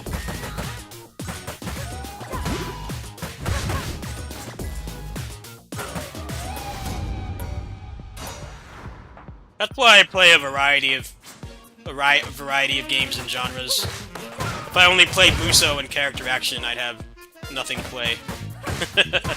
That's why I try to be open-minded. And mostly like action games, yes. But I play a variety of action games. I've always got something to play. Never really in a drought of shit to play. Whereas if I only played Musou, this channel would be dead because there hasn't been a good Musou game in a hot minute.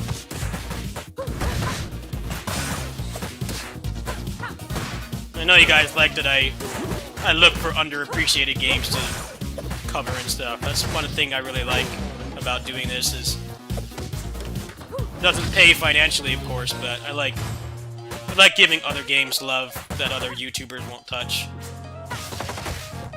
It's really fun to me to find something unexplored like Assault Spy and some of the other games I played. Kind of bring it to a broader audience.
A lot of it is they become risk-averse because of how expensive the games are to make. Which is ironic because you have people with, like, as little resources as I have making games that sell millions. Indie games have really shaken up the industry and for good reason. All indie games are really doing is they're just providing stuff that AAA don't provide anymore. And there's lots of money in that. Like, not everybody just wants the same first-person shooter every year.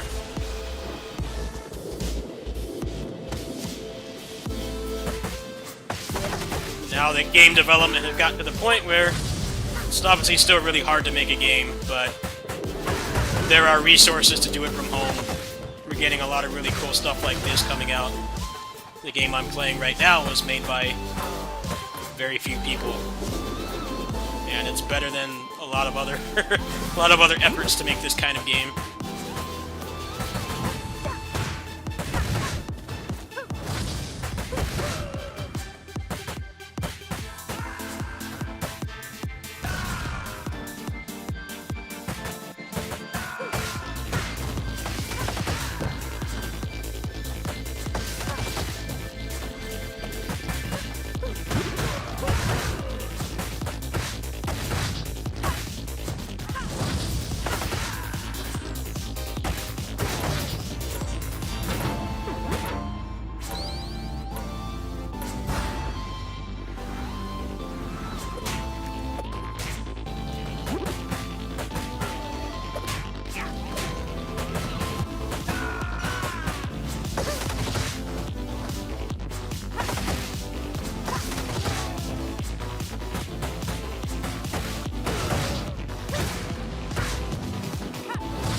Find it hilarious how the guy in charge at Sony is like, oh, we don't care about old games.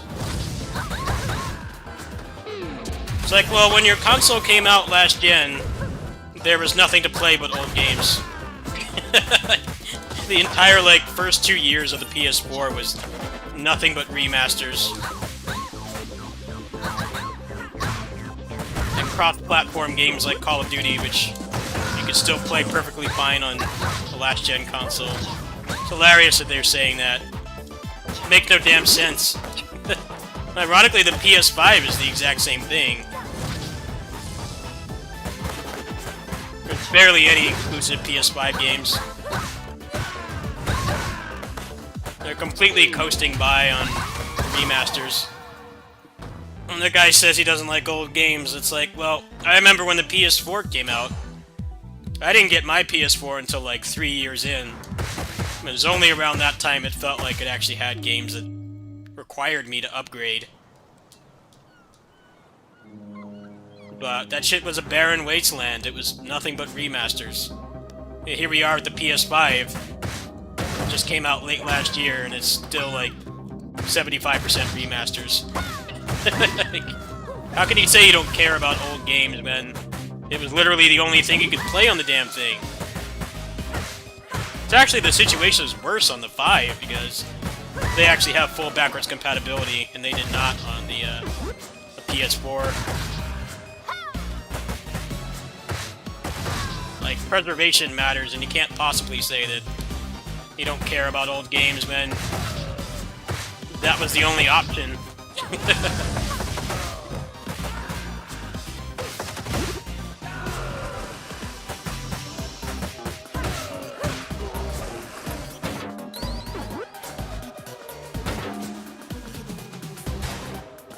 I feel like the Switch definitely had more interesting stuff to play at launch than the PS4 and 5 did.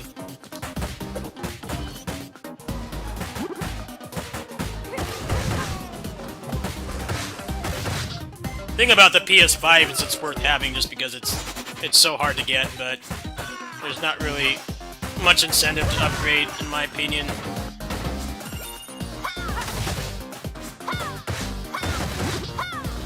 You're mostly playing the same games you were playing on PS4, but with a better frame rate, which is good because we know most PS4 games ran like garbage, but I don't think most people really went into the PS5 expecting just the same thing but with a patch to make it run like it should have in the first place.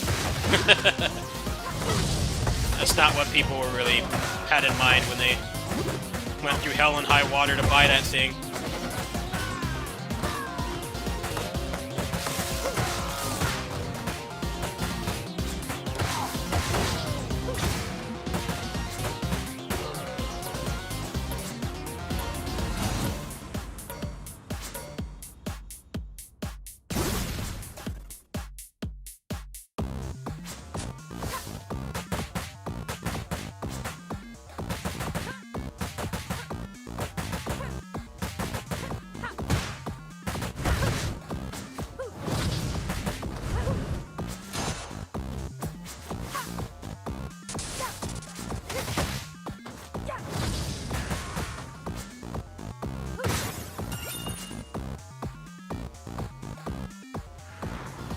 I remember like 2013 to like 2015, the PS4 was pretty much just, here's this PS3 game remastered. Here's another one. Okay, there's like maybe one game that you can't play on a PS3 coming out this month. And if that's not a genre you like, then get ready for more remasters. And ironically, they're kind of doing the same thing now.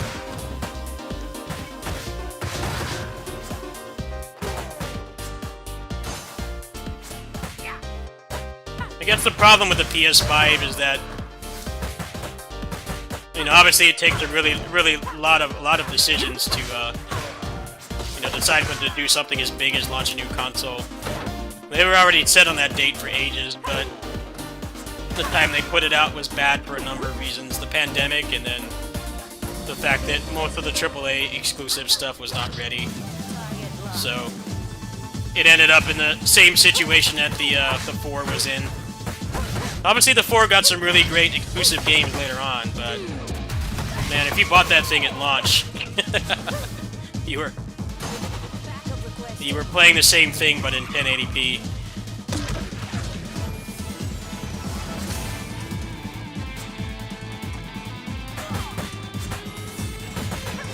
Despite the problems with the PS3, I think that was a more worthwhile upgrade than the 3 to 4 was.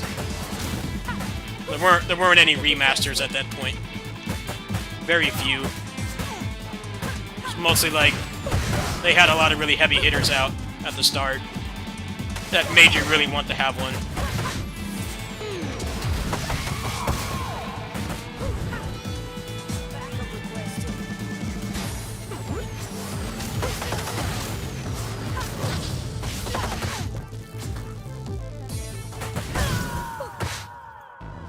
You know, they had like Assassin's Creed, they had Call of Duty, they had DMC 4, they had Grand Theft Auto 4, all within like the first 2 years, and none of those games you could play on last gen.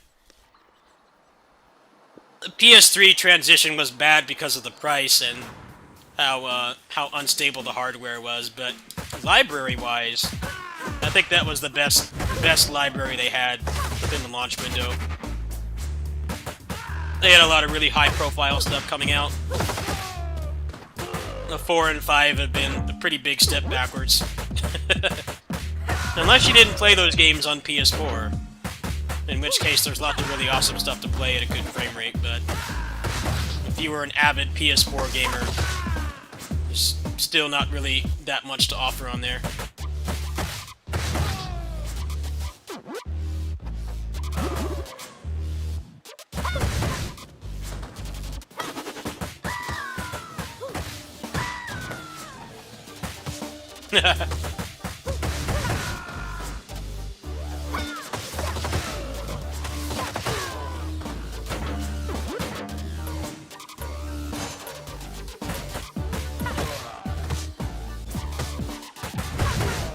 Weird how much they've regressed with actually making you want a console at launch.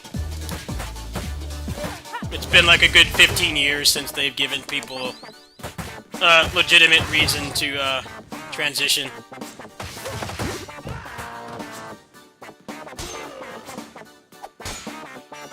PS3 is kind of, I mean, the PS5 is a little bit like the PS3 in that they do have full backwards compatibility, which helps, but still not a ton to play on there that you could already play. Especially if you have a PC. If you're a PC and console gamer like I am, then a 5 doesn't really have much to offer.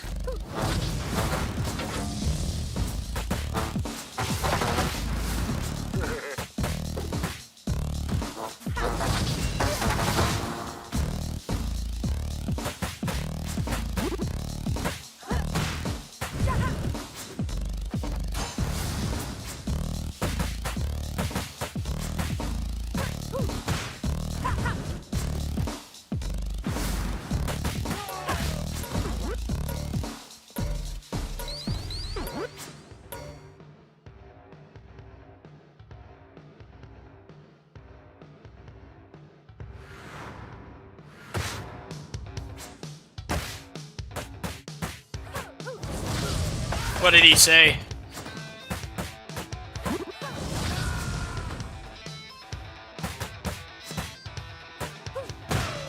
Well, that's because they have the best. They have the best IPs. They have the best first-party support out of everybody. And they have shit that you can't get on PlayStation or Xbox. But yeah, in terms of upgrading, Nintendo consoles is always worth it. Xbox and PlayStation, it's like they're gonna spoon feed you a lot of remasters. Like, that's gonna be the majority of what you get. So if you already played those games, then yeah, you don't have much to look forward to. So you're like 3 years into the generations. That's definitely how the PS4 was. PS4 got a lot of amazing games. PS4 is an amazing library, no matter what kind of genre you're in, but you couldn't tell that at the start.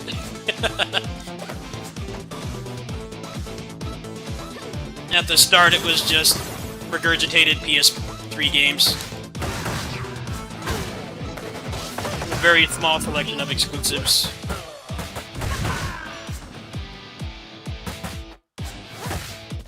The night and day difference from when that console came out to, like, how it is now.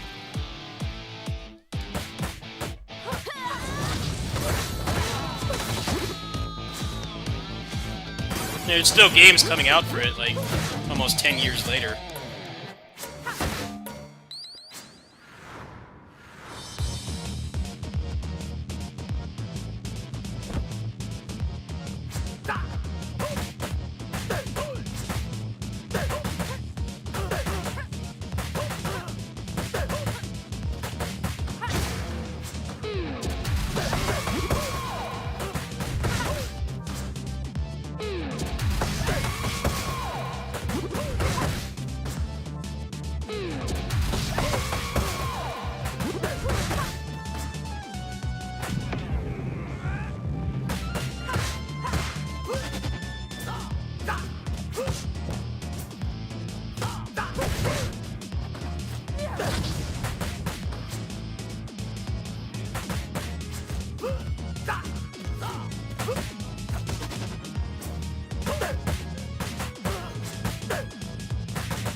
You gotta get the axe? Yeah, I think I'm gonna skip that one. Doesn't really seem like the kind of weapon I'd like.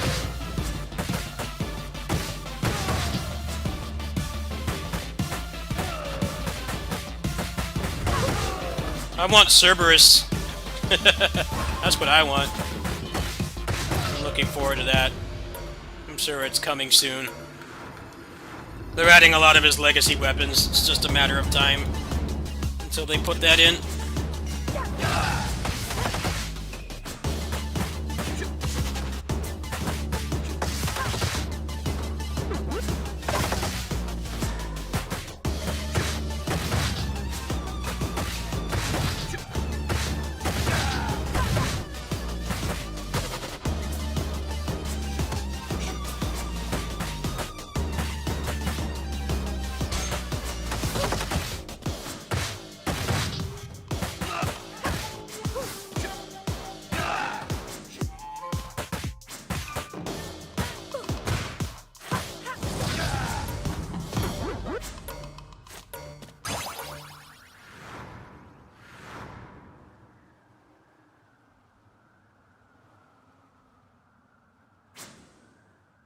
No, we can't play the multiplayer. Because you need 3 people. And obviously people from their country don't want to play with Americans.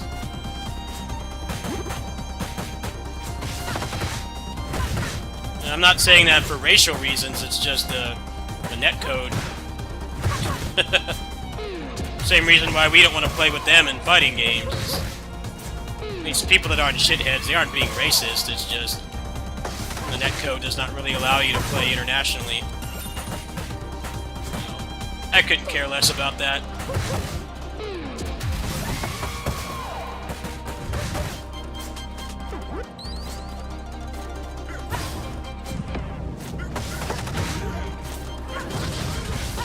PDR is pretty bad netcode too.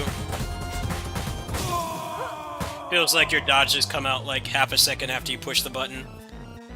Which in that game is a real deal breaker.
No, you bought this game because of me?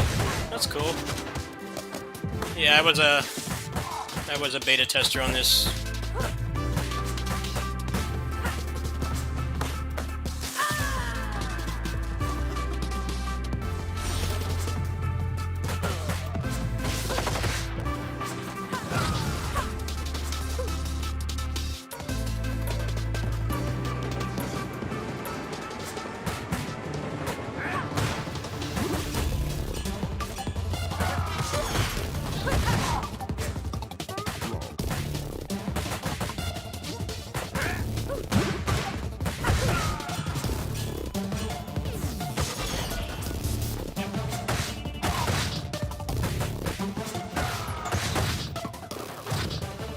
Target locked.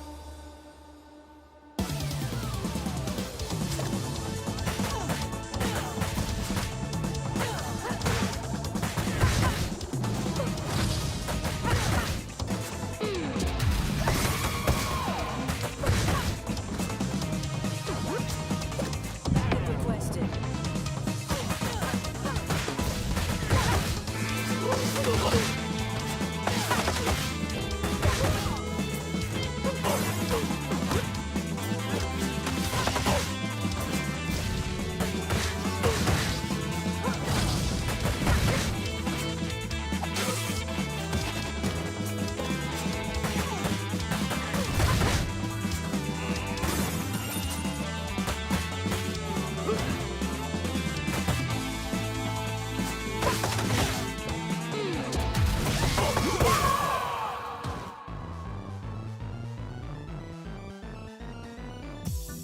This is one of my most played games on Steam. I've got across 2 platforms and 3 versions. I've got over. It's got to be about 120 hours in this game, which for a beat 'em up is a lot. That's not a lot for like an MMO or something, but for this kind of game, that's a lot. For a game you can finish in an hour, 120 hours is a lot of time. It's a testament to its quality. It's always weird looking at like game times for different people because it's going to greatly vary on what kinds of games they like. You know, if you're a speedrunner, you can have like 5,000 hours in something like Dark Souls or something like Mario or something. But then like if you play games like this, you know, like 80 hours or whatever is a lot. But if you play like an MMO, you know, the time I have in this game across 3 versions is like nothing. It's really interesting to think about. The amount of time someone plays something directly, like how much time it actually is, it greatly varies depending on what kind of game it is. Like a JRPG being done with a JRPG in 20 hours is like... that's nothing for a JRPG. For a game like this, you know, 40, 50 hours is actually a lot of time.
Hey, thank you. Yeah. Thanks for all your help in the past. Hopefully someone else will support besides you. I feel bad that you helped me out so much, but you obviously really like my content, so I'll stop feeling bad about it. I had fun tonight. It's been fun, just casual gaming. There's gonna come a time in the next few months where I'm gonna be working hard on projects again, so I'm gonna enjoy this while it lasts. Just playing random shit. Not really busting ass on guides and stuff. Yeah, thanks for your support. I'll try to raise funds from somebody else besides you. I'm glad people like casual stuff like this too. I don't really have any super interesting stuff to play right now. Just my usual rotation of games.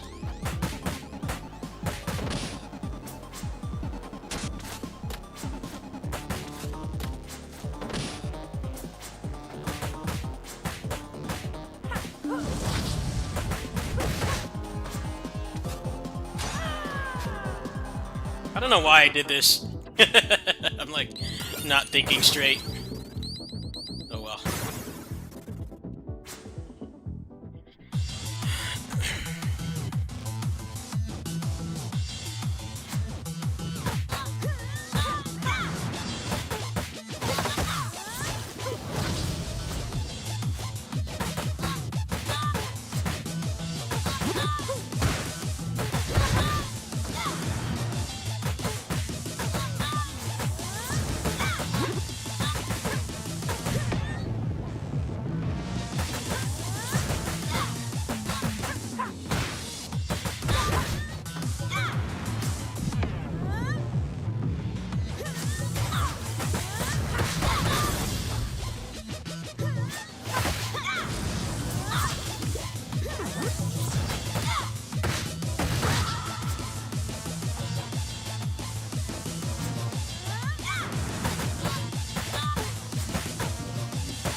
I'm gonna have to start playing Grid soon, because apparently we're gonna have tournaments here in town.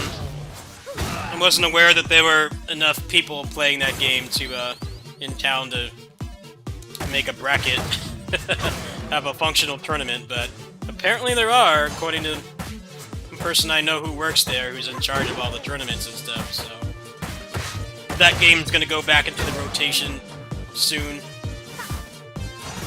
I don't know when that's supposed to be, but I'll have to talk to him. I'll be playing that game again. Ironically enough, they could play that game online because the netcode is very good, but it's nice that we have offline events again. Kind of been neglecting that game. That's one of my favorite games of last gen. People like watching me play that game. I'm not that great at it. I'm okay. I have the mentality for it, but I don't grind as much as I should. The past few months I've had so much other shit I've been working on for this channel. I haven't had time to like sit down and play like 5 hours of a fighting game every day. Ironically now I have the time. There's nothing interesting going on in the gaming world for me this month.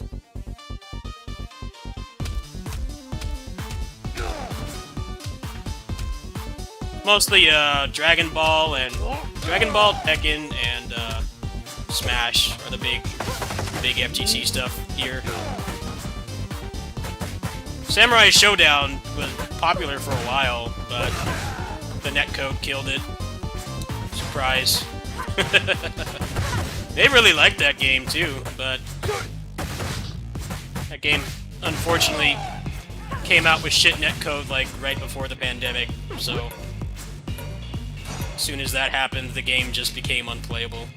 I liked watching them play that game. I've never played it myself, but it looks like if you want a very neutral, heavy fighting game, that's like the best thing out there, but you pretty much have to have people to play it with offline.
Yeah.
He didn't think that one out very well.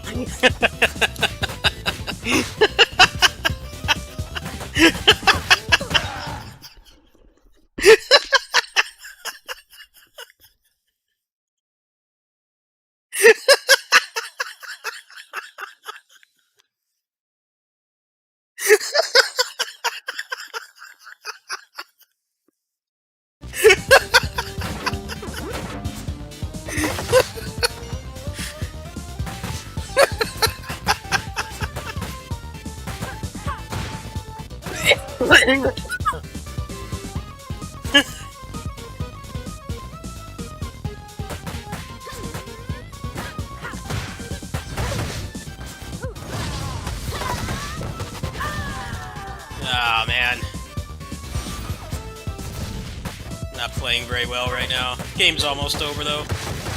2 more levels after this.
Guys are so annoying.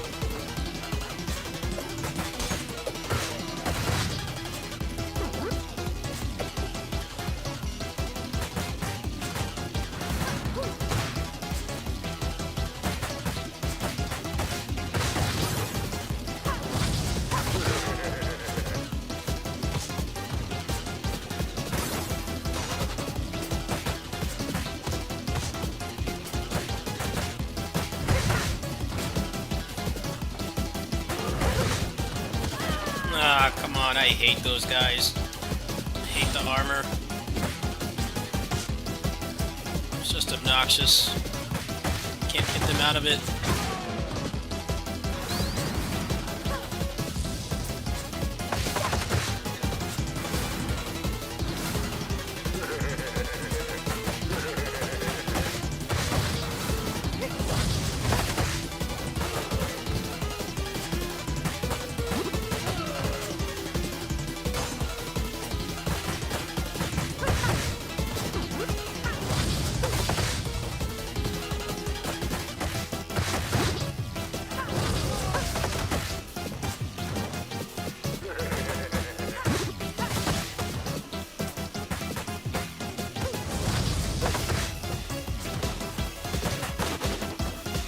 The armor!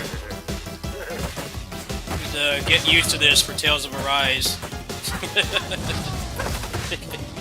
It's the Tales of Arise hyperbolic time chamber. Just playing this game. More specifically, that room. It's the Tales of Arise prep time.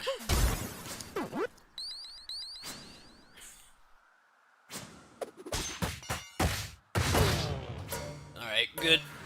Carried the mace the whole way.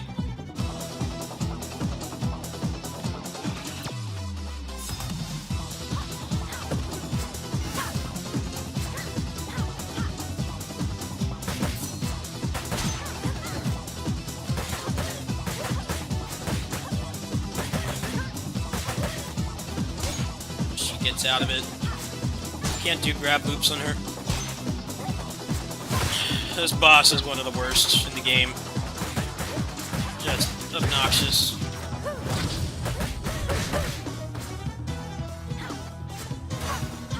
It's the invincible steps I hate. Okay, I don't know why you got out of that. That seemed pretty legit to me.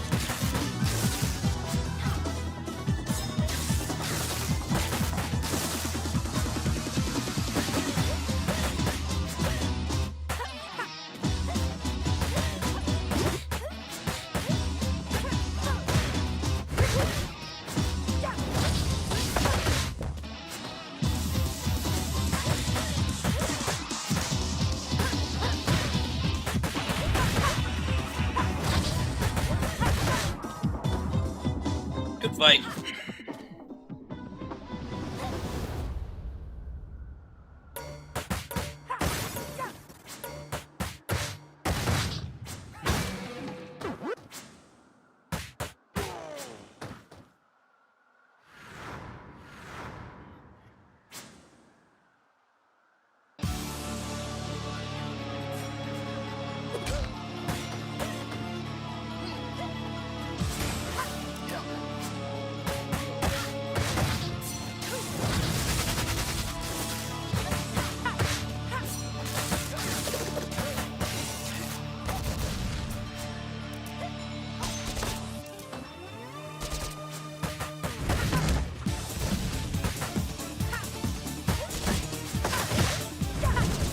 Fuck. They're not cooperating.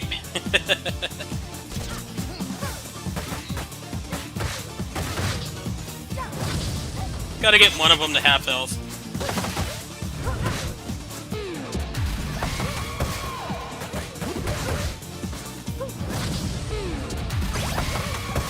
That should do it.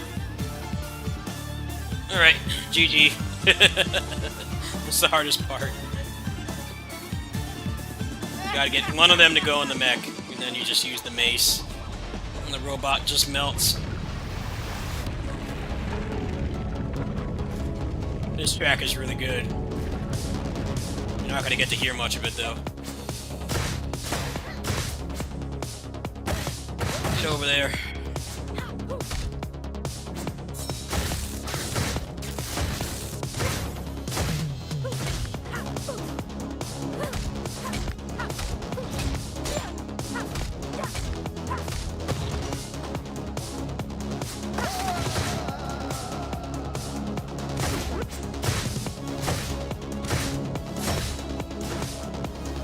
Get in, please! Sometimes I had to think about it for a bit. Like, nah. I see you, utilize strategy to bring the mace all the way over here, so I don't feel like going in the robot. I'm just gonna stare off into space. Sometimes they do that. I think it happens more when they're, like, pretty close to the threshold of trying to get into it. Like, sometimes they'll still try to attack you, even though the fight actually can't continue until they get into it. Well, that was fun. That was a good run. GG.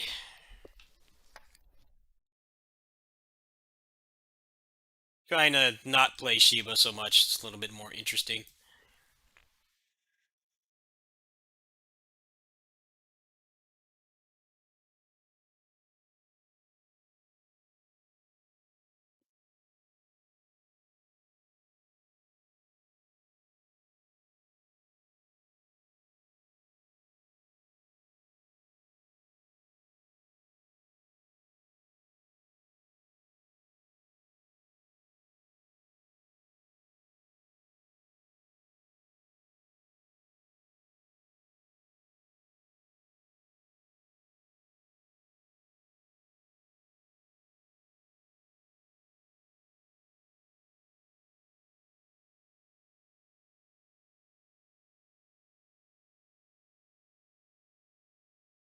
Oh, someone's doing Vesperia speedruns, so I think I'm gonna go ahead and watch that. That's gonna be it for tonight. I haven't taken my meds yet, but I don't really have anything else planned. Um, Later today, I'm gonna finish the Bloody Palace on Pinnacle of Combat. Um, Other than that, it's just gonna be the usual stuff. I will check out Black Panther on Avengers. It doesn't cost me anything, so especially right now, that's enough to get me to reinstall the game. I doubt they've made the loot any better, but I'll check it out for free. Other than that, it's just going to be the usual stuff. This is a very lax month content-wise. I haven't been putting up daily videos just because there hasn't been anything to put up. I think this streaming is more interesting content than daily videos.